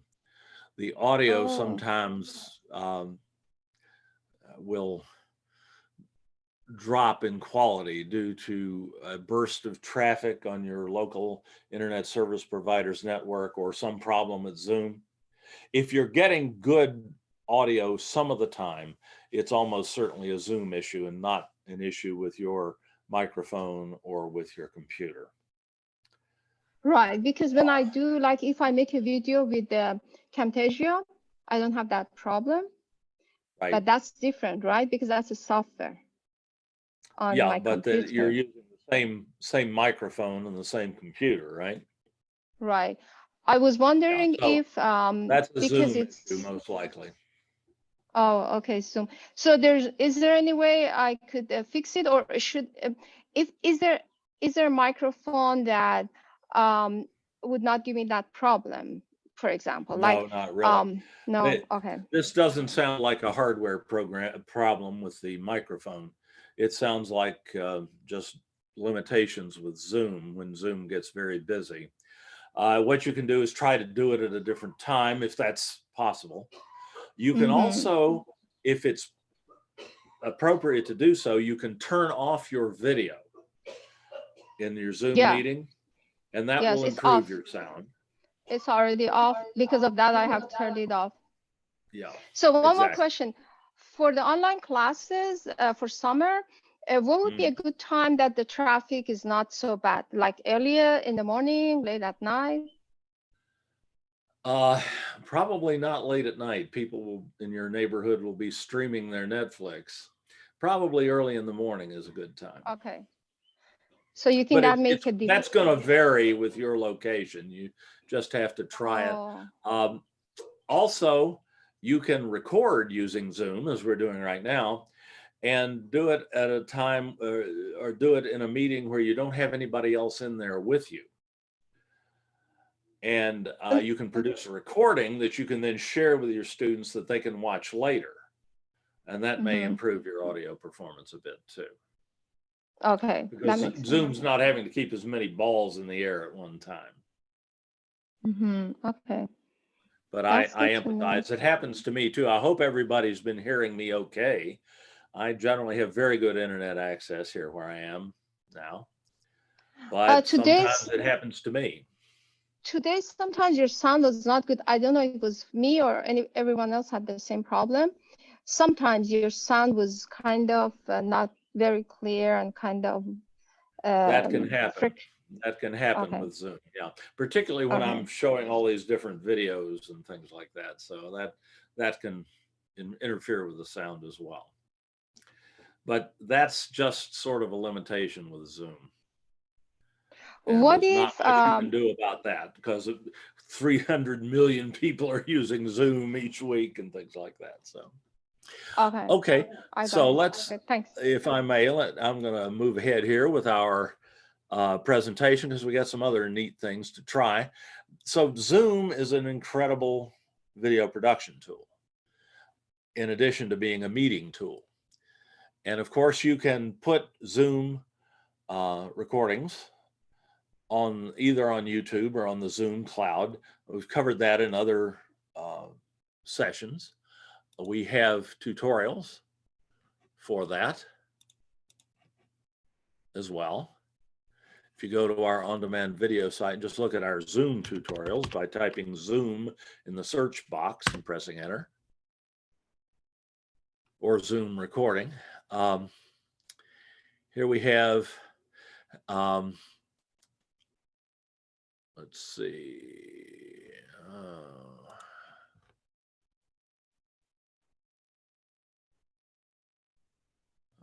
I don't want to go through all that. Let's go to Zoom recording. Enter. Recording to your local computer in Zoom and loading the recording onto YouTube.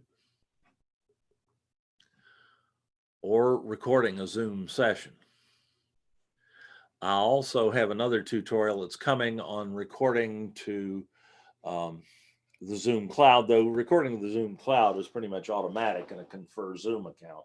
If you don't go to some trouble, that's where your recordings will automatically end up, and you can access your Zoom recordings there and provide links to your students as well. So by utilizing Zoom, maybe in a meeting, quote unquote, where there's nobody else there, you can use Zoom as a video production tool and record a mixture of video sources and your computer screen with your voice and other sounds potentially, and put all of that onto YouTube or onto the Zoom cloud and share it with your students. So it's a terrific video studio all on its own, a multi-input video studio. Something that used to cost tens or hundreds of thousands of dollars, all in software. Phenomenal. Can I ask a question? Yes, if it's about video production, absolutely. Yeah, so my computer sometimes says it's not connecting to the cloud, but that's different from the Zoom cloud, right? So the video will still go even if my computer the video says should go, not. yeah. If you're in Zoom, you're connected to the internet for sure, or Zoom wouldn't function. So when you record to the Zoom cloud, when you finish the meeting, the video will be uploaded to the Zoom cloud. Actually, it's uploading as you go, but it'll finish uploading, and you'll see it on there. Zoom will send you an email within usually 10 minutes to an hour, and that your recording's online. And then another email, maybe an hour or two after that, telling you that your captions, your transcript, your captions are ready. And you don't have to do anything to make that happen. That's a very simple process. So, last thing we want to talk about today is green screen effects. As you're seeing right now, I'm sitting in front. Excuse me, sir. Yes. Before we go on, can you, if you decided that you made an error and you want to delete the recording, can you do that, Walker? Yes, you can delete it. If the error is not, radioactively fatal, you can also download the video from the Zoom cloud.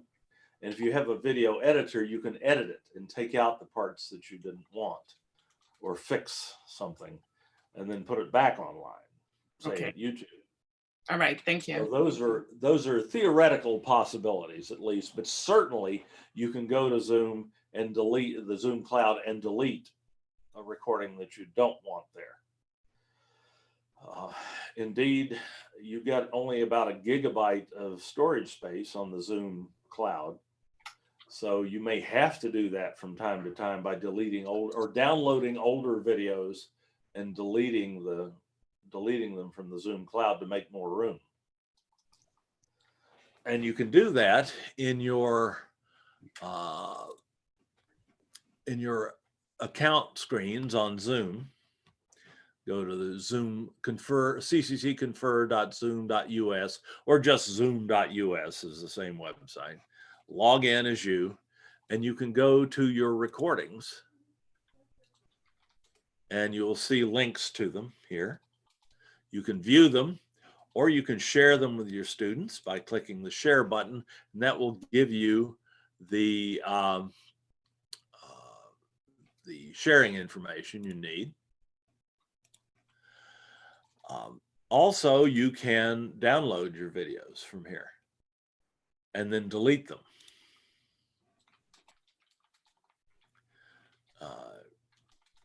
You can just select the ones you want to delete and delete selected.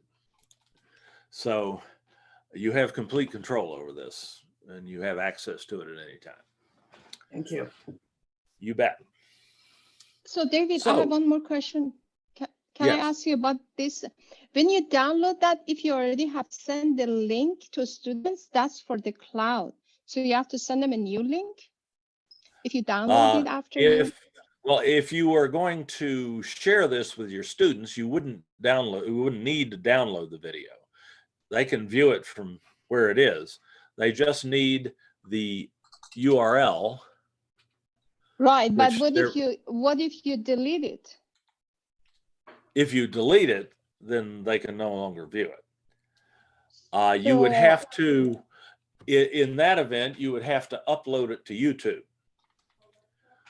and download it to your local computer and then upload it to YouTube. And I've got a tutorial on how to do that too. How to move your Zoom recordings from the Zoom cloud to YouTube, because you may have to do that from time to time because you may run out of space in the Zoom cloud.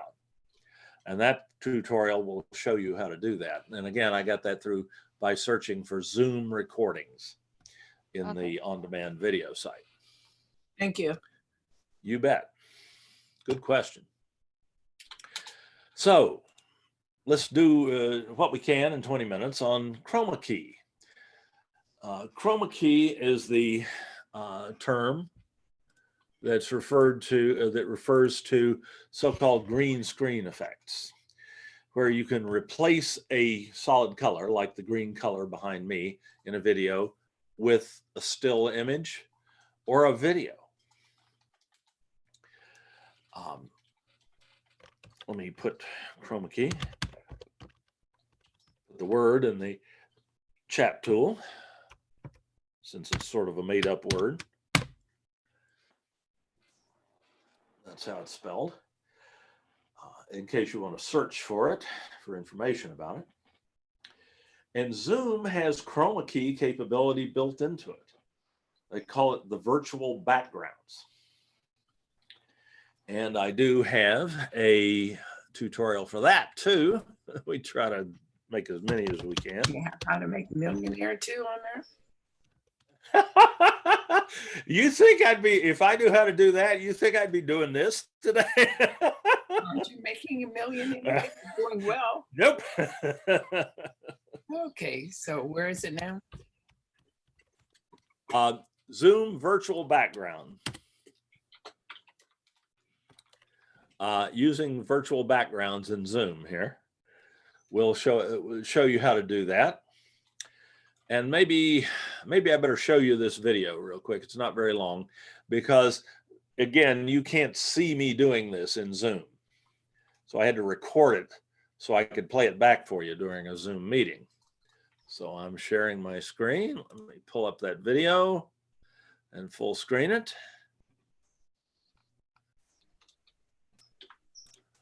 So on YouTube, obviously. Using virtual backgrounds in your Zoom meetings. How long is this one? Both hosts and participants can do this. To set up use of a virtual background, you'll need to go to the Video Settings menu, just to the right of the little camera icon in your Zoom menu. You can bring that Zoom menu up by mousing over your screen on a computer or tapping the screen on a mobile device, though this really will work only on a computer. The Video Settings menu, just to the right of the camera icon, will allow you to choose a virtual background, assuming you have this option set in your Zoom meeting settings. And here we are in the virtual background settings page. You can use both still images and short video loops as a background in Zoom. You do, however, have to have a reasonably featureless background behind you. A light colored wall of a single color is ideal. Right now, what I am sitting in front of course, is the ideal, which is a well-lit green screen. But you can make this work if the background behind you is not too busy or doesn't have a lot of bright colors in it. You can also buy green drapes for relatively little money that you can hang behind you. Amazon has quite a few of them. So to choose a pre-supplied background image, you just select one you like. And there we are. There's the Golden Gate Bridge behind us. You can also add your own photos. Photos taken with a smartphone are generally ideal. Just click this little plus sign here and select Add Image and go to your pictures on your local hard drive and find a picture that you like.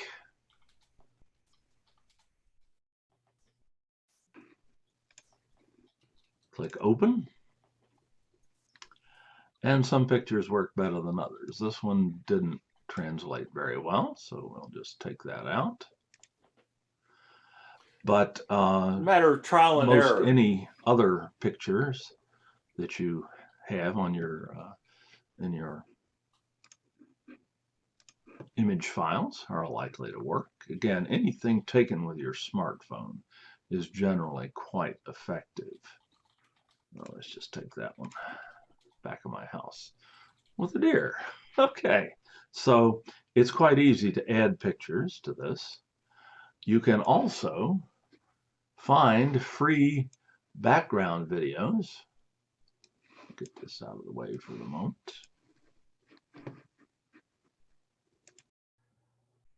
You can also find free background videos online. I like this site, Cover, coverr.co, not .com, but .co for .company, or hopefully not .columbia, but I think this is .company.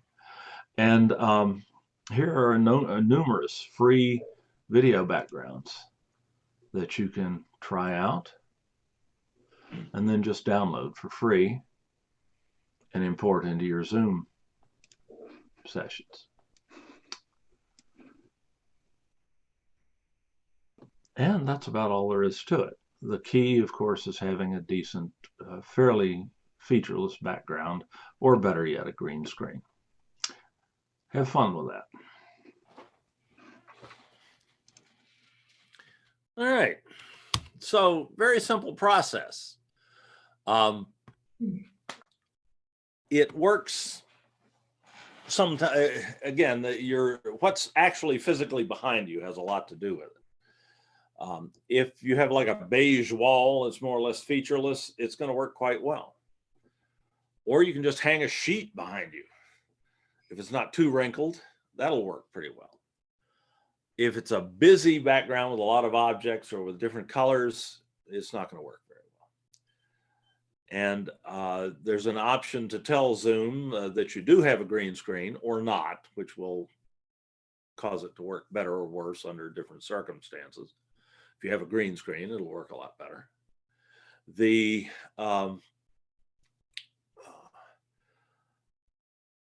But just getting that green screen behind you will make a tremendous difference. And just a simple green cloth drape hanging behind you on a door or a coat rack or something, some kind of support device will work. If you want to spend a little more money on it, let me kill my share here and show you what I have behind me. I'll go to my other webcam here. And I may have to actually hand hold this one to show. Here's a professional support system, semi-professional anyway, support system. Sorry. And a crossbar across the top. And then another post on the other side down there. That set me back, I don't know, 120 bucks, something like that. You can get them for a lot cheaper than that. But they tend to be a little rickety. And instead, you notice how smooth that green surface is. That is not cloth. That is a roll of green, sort of like real heavy butcher paper. And the roll is threaded on the crossbar on the top. And it gives a very smooth, effective surface. And I think the roll of paper costs about 50 bucks or something like that. And it just threaded on that rod, and then the supports hold the rod up. And if I mess up this piece of it, I can just pull it down like a roll of toilet paper and cut it off, and I have a whole new chroma key surface. I haven't had to do that in 2.5 years I've had this, but it's theoretically possible. I've got a lot of green paper on the roll up there that I haven't used, but this works fantastically well. It also helps if you have some lighting. I've got some basic photographer's umbrella lighting there that is not terribly expensive. I forget what I paid for that kit. Not a whole lot, 50 or 60 bucks maybe. And I've got another lamp on, another light on me to light me, which helps with the chroma key as well. But you really, the chroma key tool, the virtual background tool in Zoom is tolerant enough of different lighting and different backgrounds and so on. If you have a reasonably featureless background behind you and the room lighting, the ambient lighting is okay, it's probably going to work pretty well. I see some of you here have excellent virtual backgrounds going. And I don't know how many of you actually have green screens, probably not all of you anyway. They're having it work well for them. So this is something you can do. I guess the question might be, well, what's the real instructional value in it? It's interesting and certainly fun. A lot of people are interested in doing it, but you can actually get some decent instructional value out of it as well.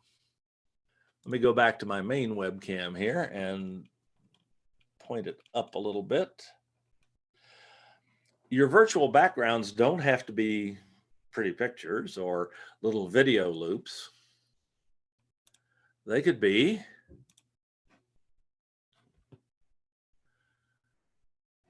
PowerPoint slides.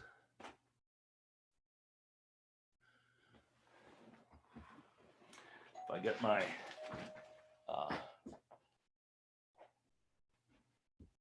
chair out of the way here, I can stand up here, get back near the green screen, and I can give a PowerPoint presentation from here. My camera's having a focusing moment. There we go. 5 tips for listening well.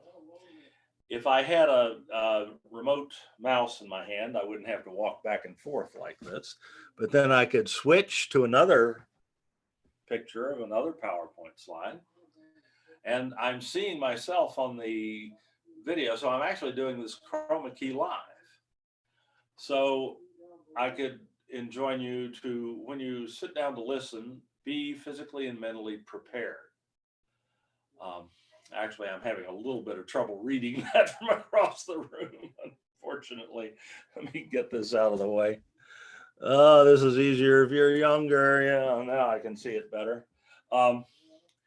Read a little bit about the topic that the PowerPoint, that the presentation is going to cover. So you have some basic idea of terminology and concept and so on before you go in. It's going to make you a much better listener.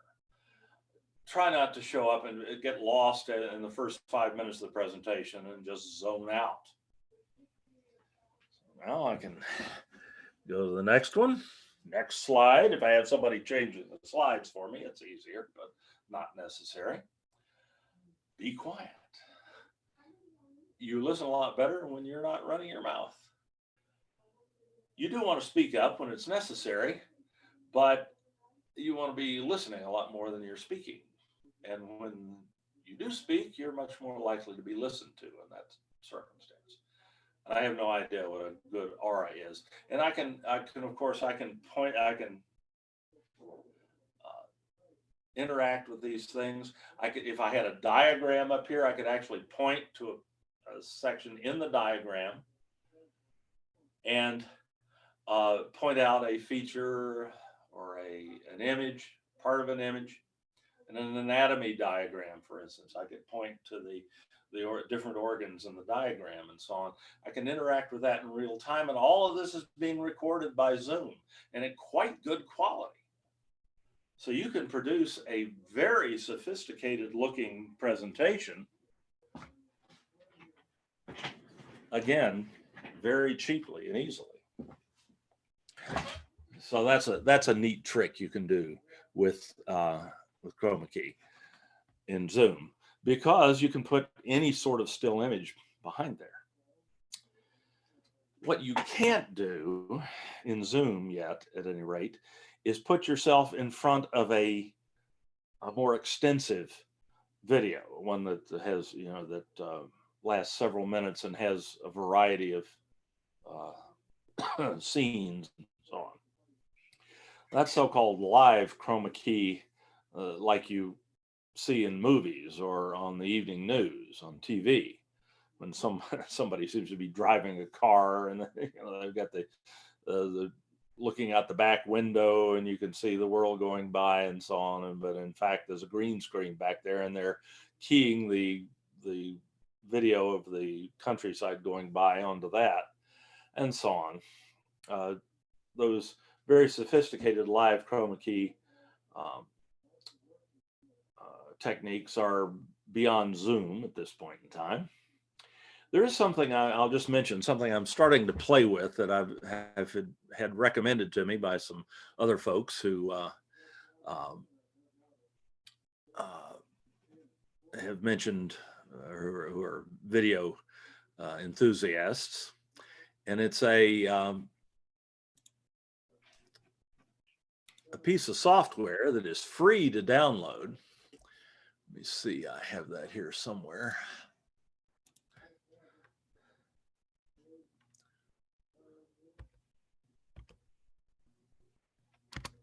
OBS is the term, Open Broadcaster Software. This is completely free.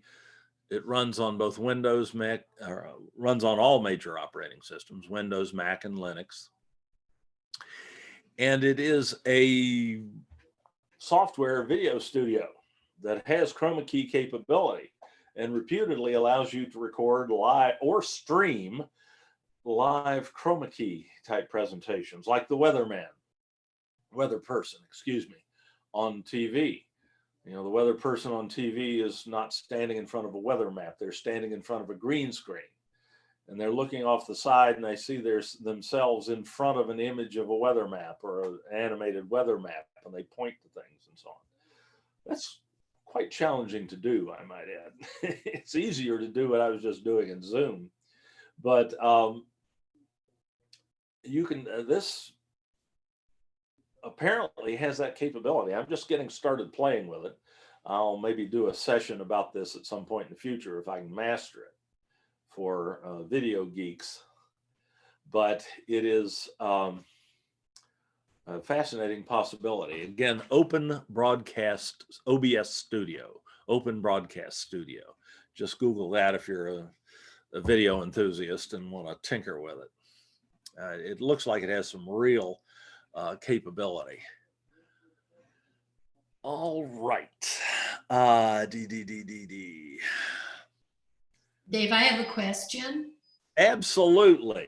If you go to that cover website for the short background video, right, it said you just put it in. How do you get it into the Zoom? Oh, okay, good question. That I'll answer that in just a moment. Let me just say, right now we're right at 4 o'clock, And I believe I think that I've accomplished as much as I'm going to today. There was one other topic I was thinking about covering, and that was how to do chroma key effects in post-production, in video editing, using Camtasia. I do have a tutorial for that online, and I will be making a new one since Camtasia's changed some since that first came out. I first made that video. But you can do a lot of these things in post-production as well, and put, if you're doing screencasting, or if you're shooting yourself live against a green screen, I should say, with motion video, using Zoom or whatever, you can take that video, you can drop it into a video editor, and you can replace the green background behind you with other still images, or with still images, or with video, recorded video. And you can put yourself into a virtual environment while you're talking to your students. You can be talking to your students about, say, in an earth science course about volcanology, and you can have yourself standing on the lip of a volcanic crater in eruption and things like that, places you wouldn't normally want to go. So that's a cute technique as well, but that I'm going to have to leave for an outside tutorial. So how would we put those cover videos into YouTube? And that's not the only site where you can get those, by the way. It's just one that I've found that seem to have especially nice videos for free. And I don't appear to have picked up anything from it. The .co domain, by the way, is nominally the domain for the nation of Colombia. But it's freely available to anyone. So a lot of people have started to use it as shorthand for company.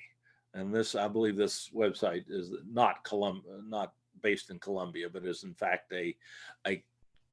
somebody who couldn't get that URL or couldn't get that domain name in the .com domain, C-O-M, so they use .co instead. And there's apparently a lot of people doing that now.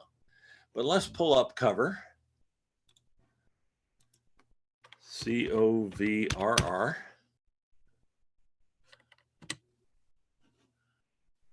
Yeah. C-O-V-E-R-R. There we go. Free stock footage.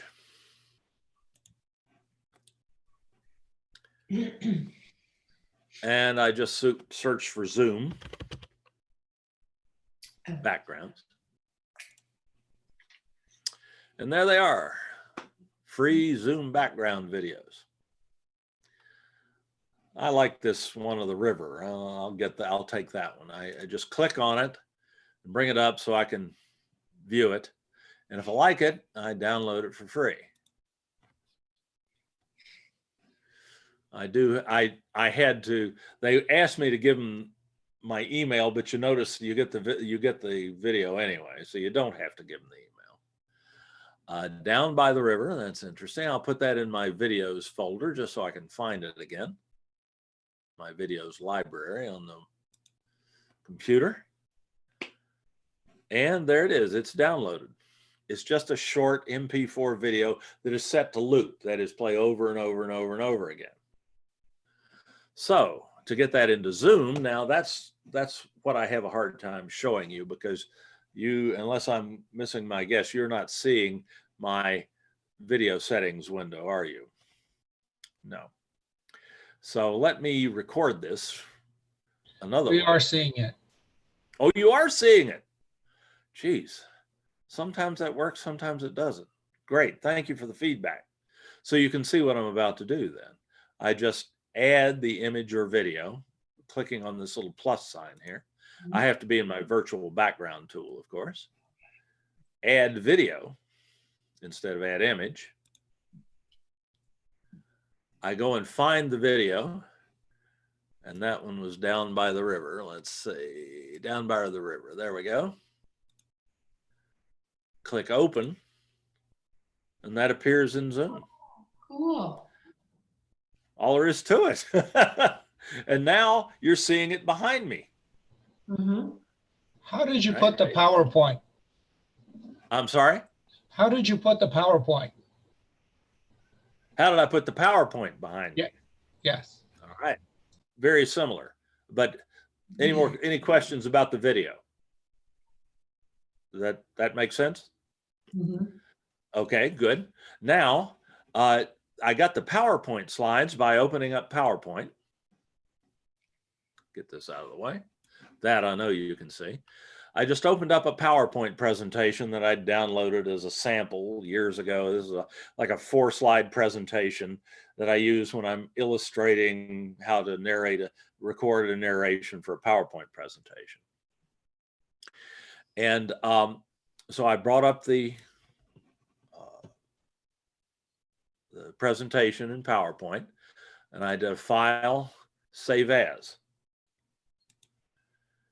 And instead of saving as a PowerPoint presentation, I saved it as a series of JPEG files, JPG files.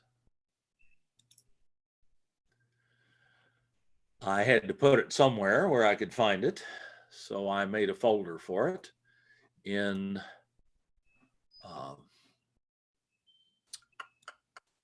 Documents Library called PowerPoint Slides. Yeah.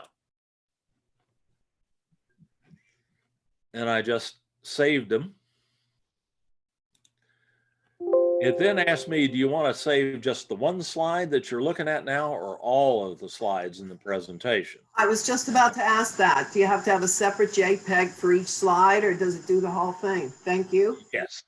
No, you have to have it produces a separate JPEG image for each slide. But you can save it as a single file. No, it's a series of files. Let me show you. If Okay. if I save all slides, as each slide in your presentation has been saved as a separate file in this folder.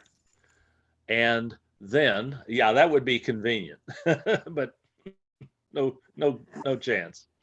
Now, if I go to Zoom, bring my Zoom window over here and my virtual background window over again. What I did was I just added each of these slide images to my list of images, doing add image. And I went to the folder where those were stored. And there they are, 4 different files. I had to upload each one separately. So obviously this is not going to be ideal for a 100-slide PowerPoint presentation. I don't know what the limit is on the number of still images you can load into this virtual background tool in Zoom. I haven't hit it yet, is all I can tell you, and I've got 15 or so in there. So, of course, anybody who subjects their students to a 100-slide PowerPoint presentation may have a reckoning coming at some point. But a PowerPoint presentation of reasonable length could be done this way. So, and I hope that answered your question about that. That sounded like Mauricio. Was that yours? It's always mine. And so that made sense. Okay, I take it. Let me ask you, did that make sense? Hearing no demurral on that, I'll assume that's so. And yeah, I guess it's, thank you, Carolee, I think. Let me check my chat tool here and see if there are any questions that I haven't answered. I did answer BB's question about where to find the recordings. Thank you all for putting your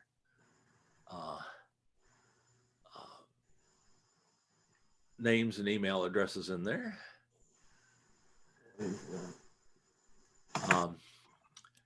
Captioned video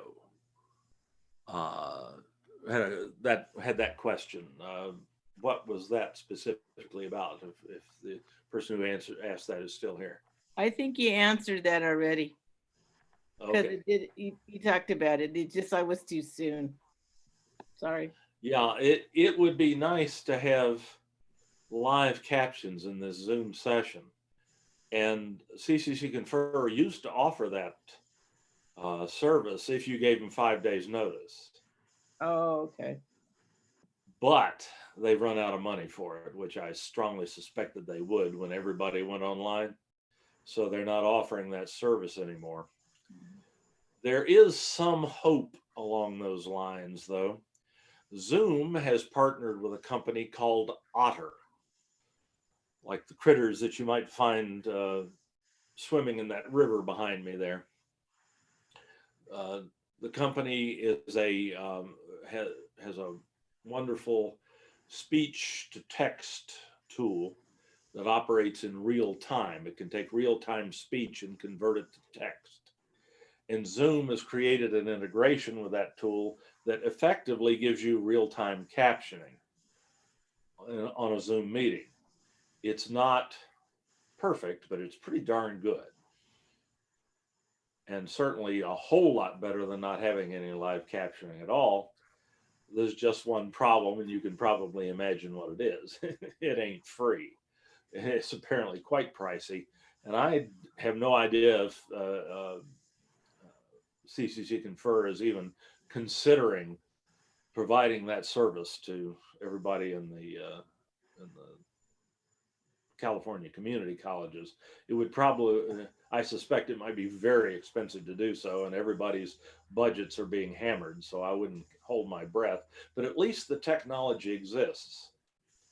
I was going to sign up for it myself and pay for it for a little while just to try it out, but it requires a group account. It would have to be done by somebody like CCC Confer to set it up.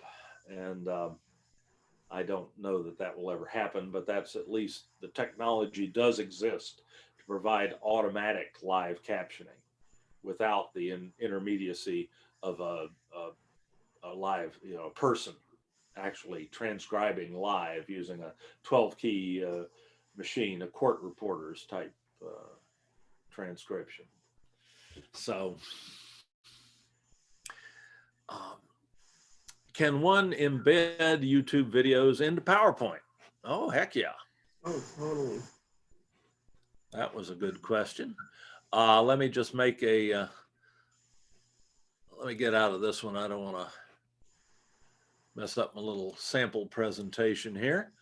I'm still sharing my screen, so you're seeing what I'm doing. Let me go File, New, and Blank Presentation, and do a layout here of a blank slide. I can still do PowerPoint a little bit, but I don't use it much anymore. I can embed a YouTube video in any PowerPoint slide that I want to. I go to the Insert ribbon at the top of the screen. And way over on the right of the ribbon is the Video Insert tool.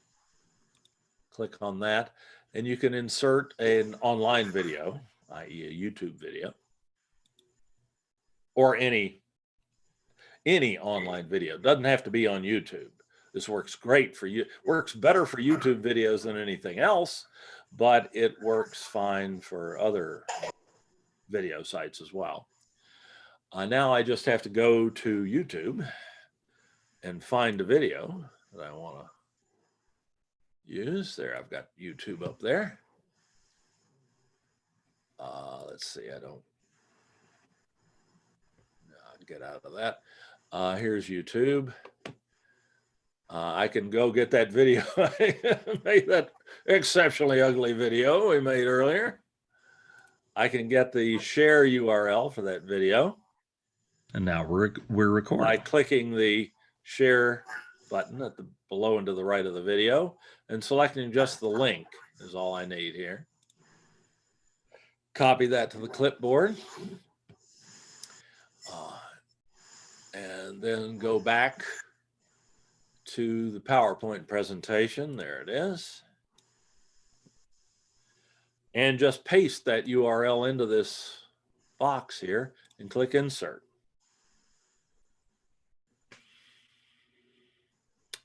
And there it is. I can move it around. I can make it bigger, smaller. It's big enough as it is, Jesus. Ugh. Okay, and you can play it right from there.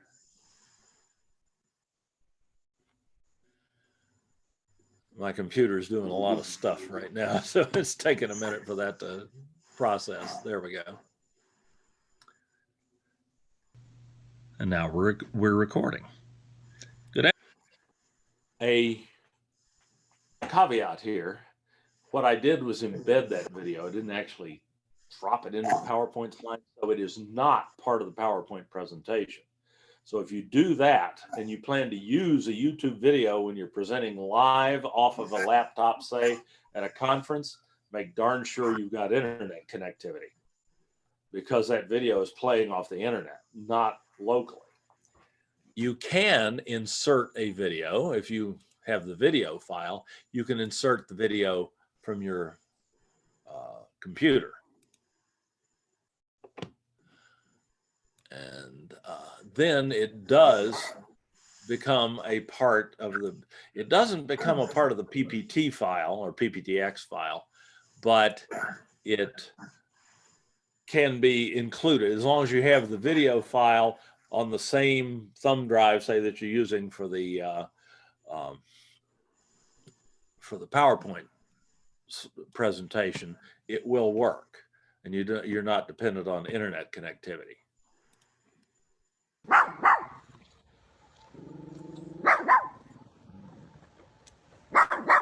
My stupid dog and my robot lawnmower. Okay, so you can do both. And this is safer if you're not sure you're going to have internet if you're traveling somewhere to do the presentation. If you're doing it online, of course, from your own computer, it's not an issue. Okay, good questions.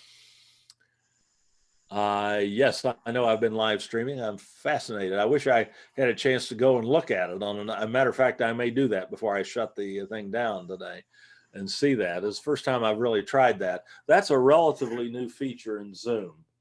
Not only people can view your presentation not only by joining it and being full-fledged attendees and being able to talk back to you and so on, they can actually view it through a live stream on YouTube if you set it up. The option to do that is in your Zoom menu. If you're the host, is in your Zoom menu way out to the right in the More section, the 3 dots section. If you click on the 3 dots, you'll see an option to start this to start a live stream in YouTube or Facebook. I don't use Facebook on philosophical grounds, but YouTube I use every day. And we're live streaming to Facebook right now. If somebody had the access URL for it, they could be watching this even as we speak. They couldn't directly reply back. They couldn't get into the chat tool, for instance, I don't think. I think they'd have to like email you or something to communicate back to you, but they could benefit live from it. So, will this video be on demand today? Certainly soon, hopefully soon. I like to introduce each module via video. I like to ask lead-in questions and pique students' interest. Wonderful idea. So you post a video at the beginning of each module that you've recorded using your smartphone or whatever, any of these techniques we've talked about. That's a really good idea. Or to create a video syllabus is another wonderful idea, where you go over your syllabus and you show, you use Zoom to bring up pages of your syllabus or information that you share in your syllabus and so on. That's a neat idea. What type of doc cam should I get again? Well, I can tell you what I like. And that is the IPEVO cameras. IPEVO.com, IPEVO.com. Go to products here. The one I think you would want is the entry-level model. It's $100. You're going to pay $100 for it no matter where you buy it, because nobody discounts this. These people control their pricing. This is everything you need. It's wonderfully sharp. The video resolution goes all the way to 4K, which is phenomenal. And it's much crisper than the one that I have that you've been seeing me use, and mine works well enough. So this is going to be terrific. You certainly don't need to spend a couple $100 on one of these things. And those have been available on Amazon from time to time. Let's go to search and see what today looks like. They've been coming in and out of stock.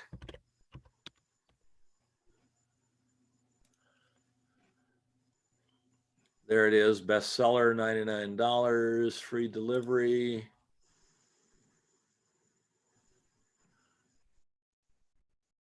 Oh, okay. They're going to be in stock on the 13th. So it looks like you will be able to get one at some point. There are other places you can shop for them, of course. Walmart sometimes has them, walmart.com. Best Buy is a better bet. Or you can just do a Google search for it and see who might have some in stock. But Amazon will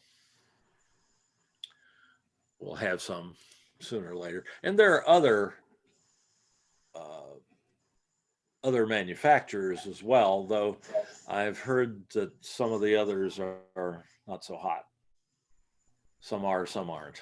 This is one I can vouch for. The others I couldn't. So Dave, I could use that, for instance, if I'm trying to show my students, some of them are having trouble getting in the breakout rooms on Zoom. So I could use my phone to show them how to get into the breakout room? You could record your computer screen with a phone, though you might find it easier to use something like Snagit or Screencast-O-Matic. But you could just take a video of your computer screen using your phone. Absolutely, that would work. Okay. You wouldn't need the document camera for that, but your phone would do that just fine, I think, because the cameras in those smartphones now are just so good, and because these LCD screens that we use, or LED screens that we use now for computer monitors, don't have scan lines in them. You have an electron beam scanning up and down. You don't get rolling effects and so on when you try to record a computer screen with a smartphone. So that should work. So just so I am clear, I take a video of my Zoom screen. Right. Screenshot.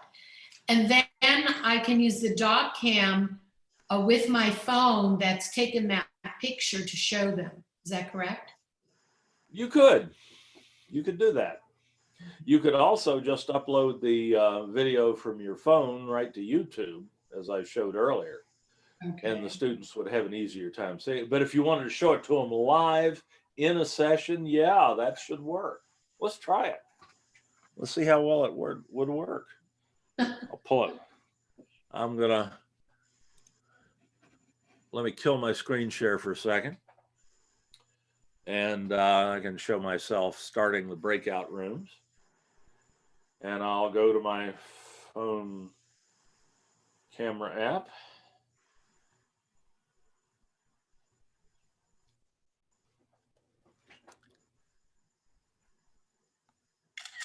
I didn't mean to take a picture. I meant to take a video. Okay. So there. Now I'm recording the video. I can show them. I can go in on that, and I can show them how to create rooms. I'm not going to go through the process. I don't want to mess this up here, but Mhm. let's see how that much translates. Bring the video up on my phone. And now I'm recording the video. Let's see. Oh, I want to, of course, go landscape. And let me share my screen.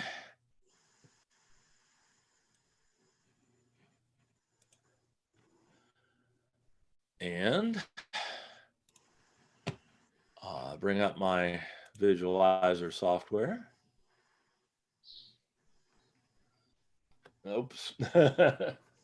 And point the camera in the right direction. There's always a kinesthetic component, isn't there? And focus the camera and zoom in.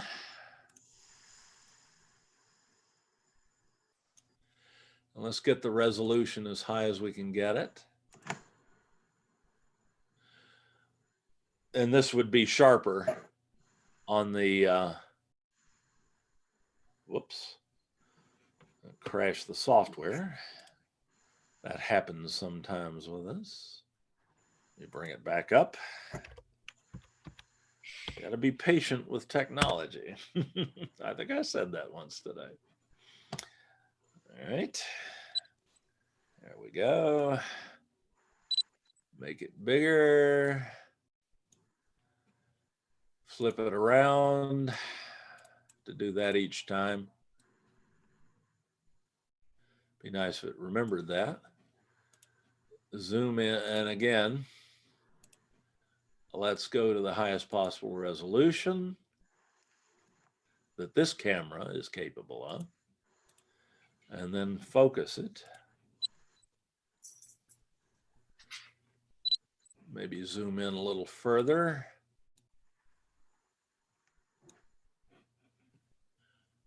And remember, your camera would be sharper, and then play the video. I can show them, I can go in on that. I can show them how to create rooms. Mhm. I'm not going to go through the process. I don't want to mess this up here, but let's see how that, let's see. Not terrible, not great. Also, my phone is an old phone. This is about a 4-year-old phone. So the smartphone displays have gotten better, and the cameras have gotten a lot better. This is a 7 or 8-year-old camera. So yeah, I think you could probably get away with doing that. Okay. Though you could also, of course, record that using, take that video and upload it to YouTube and very quickly, and have them, and then play that for them.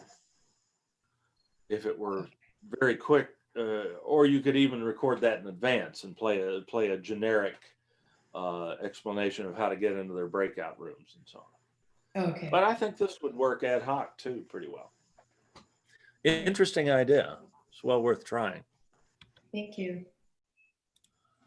Thank you for the question.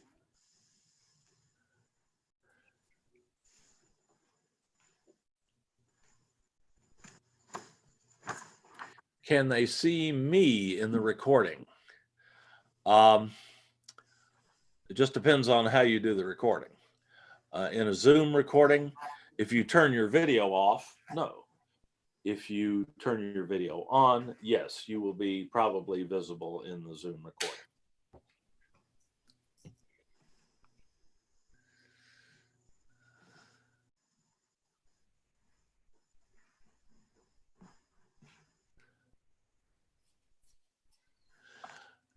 My headphone stops the audio for the students on Zoom. Probably that's not what's stopping the audio for your students on Zoom. When you share your screen in Zoom, if you're planning on sharing a video, there is an option you have to check in order for your students to be able to hear the sound. I've got a screenshot of that here. This tool is called Snagit, that I'm sharing with you right now. And I have a screenshot of that somewhere. Let me find it. I use this tool a lot. There it is. This is the screen that pops, the window that pops up when you hit the share button, share screen button in Zoom as the host. And in the lower left-hand corner, there is an option to share computer sound. If you're thinking about that you might play a video for your students, you need to make sure that option is checked before you click the second share button and actually activate the share. So that if you're having trouble, if your students are having trouble hearing videos that you're playing when you share your screen in a Zoom meeting, that is the most likely reason. All right. So can I ask you one question? Absolutely. Oh, great. When I use the share screen, if I'm using like a normal headphone, which is attached to my computer, it works. But if I have my wireless headphone, it doesn't work. Do you know what I should do? Oh, so your wireless headphones are not working with Zoom? Yeah, it doesn't work when I want to share my computer sound from my computer. It doesn't do it. It only will do it if it's, let's say, those kind of headphone which is attached. It has wire. The wireless never worked for me. Have you heard But about it that works problem? when you're not, but the headphones work when you're not sharing your screen. My headphone is working, but when I play something on my computer, I want to share my sound from my computer. That's what you were saying, right? Right now? Yeah. Is that what you were saying? Yeah, I'm having Yes. the same problem too. Oh, With okay. wireless headphones? They're wireless, but they don't work wireless. I have to plug them into the computer. But some of the videos the students can't hear when I have my headphones on. That's I right. don't know why that would be, because as long as you have that option checked that I showed you, the sound, it never actually makes it to your head. Well, the sound is pulled off and sent to the students before it gets to your headphones. But I haven't tried that.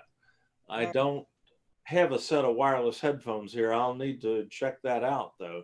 Thanks for the heads up. Sure. And we'll try it and see. And I'll do some research on that and see if it's a known problem with All right, Zoom. great, thanks. Interesting. Thanks for sharing that. You're welcome. Will a green plastic tablecloth work? If it's featureless green, yeah, probably so. By the way, there's nothing vis-a-vis chroma key. There's nothing magic about the color green. They use that. Actually, you can do chroma key with any color. They used to use blue screens, as a matter of fact. When they made Star Wars using that technology, chroma key, they used blue screens. And years later, they started using green screens instead.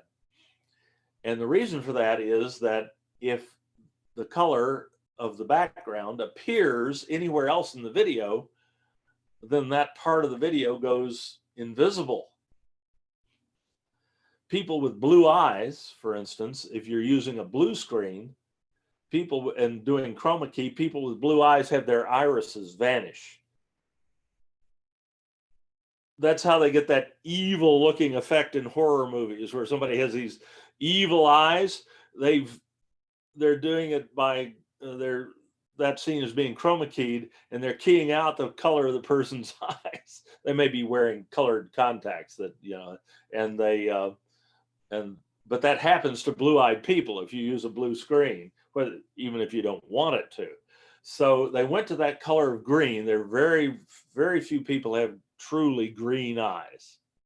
So it's not nearly as much of a problem. Also, except on March the 17th every year, no one would be caught dead wearing that color. That bilious chroma key green. So the chances of a character in the film actually having that color on are very remote. On the other hand, if you want to make the movie about the invisible person, You just clothe them head to toe in a green suit and leave their face clear or their eyes clear. And the only thing that shows up is what's not green. So you can do some interesting things with chroma key. You can buy those suits on Amazon if you want to get really kinky. So so yeah, your green plastic tablecloth, as long as it's featureless green, one color, should work fine. I'd be fascinated to hear how it works. How far was I from the camera to the green screen when I was doing the PowerPoint lesson? About 6 feet, 6, 7 feet. I had to get back far enough that I would fit in the frame. So I was over here standing against the green screen. You could still see me, and once the camera focuses, and my head wasn't cut off. It took some time to set that up before the meeting today. And you can do with some webcams, you can also do some zooming in and out, zoom the camera in and out to fit yourself in the frame.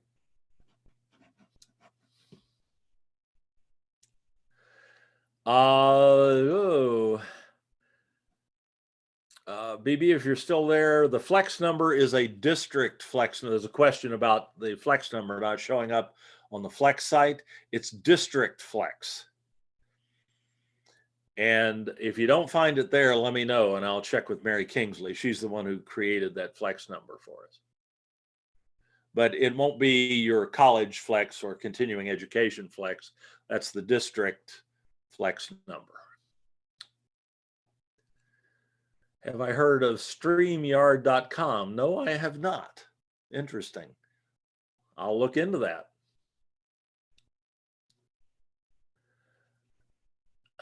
Let's see. And okay, here we've got a Canvas question. I'll take that. Can I delete someone's submitted assignment on Canvas so they can submit a different version? The answer to that question is no, and it doesn't matter. You don't have to delete someone's submission on Canvas for them to be able to resubmit a homework assignment. They can resubmit a homework assignment as many times as they like, and you can't stop them, as a matter of fact. So you can't delete homework assignment submissions on Canvas like you could on Blackboard. It keeps them all, but the student can resubmit as often as they like. If it's a quiz that you're talking about, and you've set the quiz up to only have one attempt per student, you can go in and give a student another attempt. And we do have a tutorial on that. Was that part of the question, Carolee? That was me, and it was just an assignment. So no, not an assignment. Yeah, you can't delete it, but you don't have to. They can just keep submitting it. Thank you. What you can do is decide which submission you're going to grade. Okay. But you can't stop them from submitting more. Okay.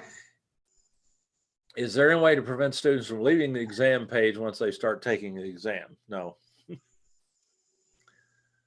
Unfortunately. Are there copyright issues with downloading YouTube if you cite the source? Interesting question.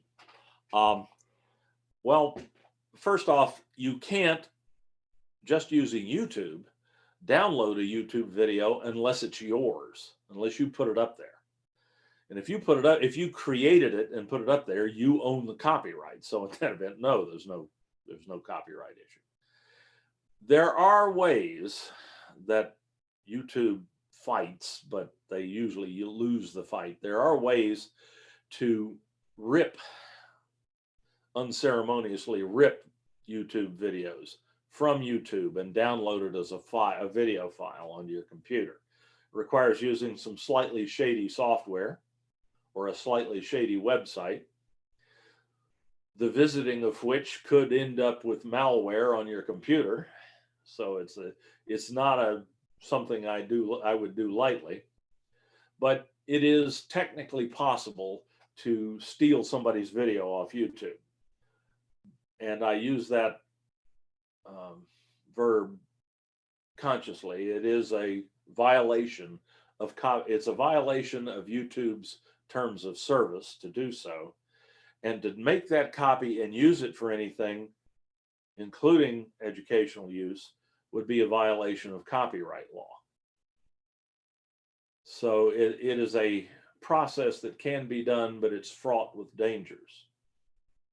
And it is technically, at least, against copyright law to do so.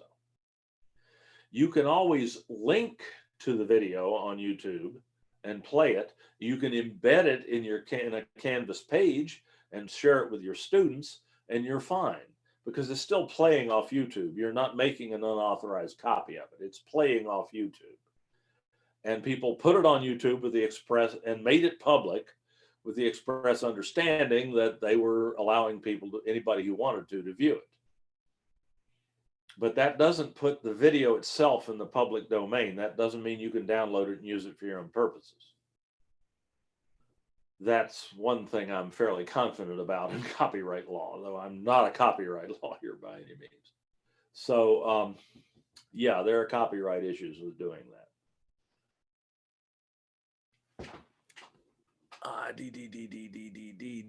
And that's the bottom of the chat tool. My goodness. Well, I see we still have a few people there. Oh, 5 of you have made it all the way to the end. You may be numb by now, but you're still here. Do you have any more questions? No. Thanks, Dave. Oh, thank you for coming, Artist. It's great to see you again. All right. See you later. Take care. See you again. Yeah, you too. Anybody else have anything? Any questions?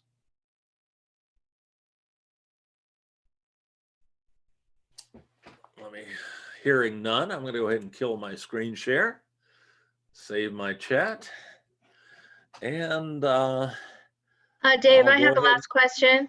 Oh, good. And I'm waiting on Sam too. Sam, is that you? Okay, well, Go ahead, please. okay, so I remember you said that Proctorial wasn't available. What's the other Canvas equivalent that we can use? There really is no equivalent. Well, there are other commercial proctoring applications, but Proctorio is the one that is included in the foundation pricing for the CCC Foundation. It's still viciously expensive, though I have heard since the last meeting we had where that came up, that that tool is available temporarily. We have not integrated it into our Canvas system, to my understanding. But I think they're giving it away for free for a limited time. But I don't know whether I'd really recommend getting started with it or not. I don't think there's any reasonable probability that the district is going to be able to pay for it moving forward. It's a very expensive tool. I will say that my colleague, former colleague, I guess, Katie Palacios over at Mesa, published a video several weeks ago as a proof of concept showing how you could use Zoom as a proctoring tool with students. It doesn't give you you'd have to do it live. That is, you'd have to give the exam at a set time, and your students would all have to join your Zoom meeting and take the test while they were in Zoom. But given that scenario, you could proctor live, because multiple people can share if you allow it as the host, multiple people can share their screens at the same time. And you can just page from student to student to student and watch them and require them to have their microphones open so they can't talk to one another. You can tell if they mute themselves. And you can so you can see them, or you can see their screen share. And you can keep an eye on things, and you could actually proctor pretty effectively with Zoom. And Katie did a little proof of concept video showing how to do that. And I have a link to it somewhere. I don't have it on me right now, but if you send me an email, I'll be happy to send that link to you if you're interested. But Proctorio, I don't know. And realize that Proctorio comes with quite a cost to the students as well. They have to have a webcam. They have to download and install the Proctorio client on their local computer. I think it works with mobile devices, but I'm not sure of that. If the student is taking the test on their phone, for instance, I don't know how well Proctorio works in that circumstance, but I believe it does.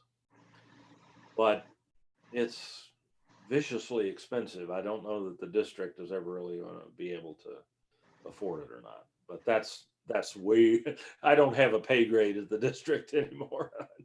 I'm just a consultant, so I don't know how that might play out. Anybody else?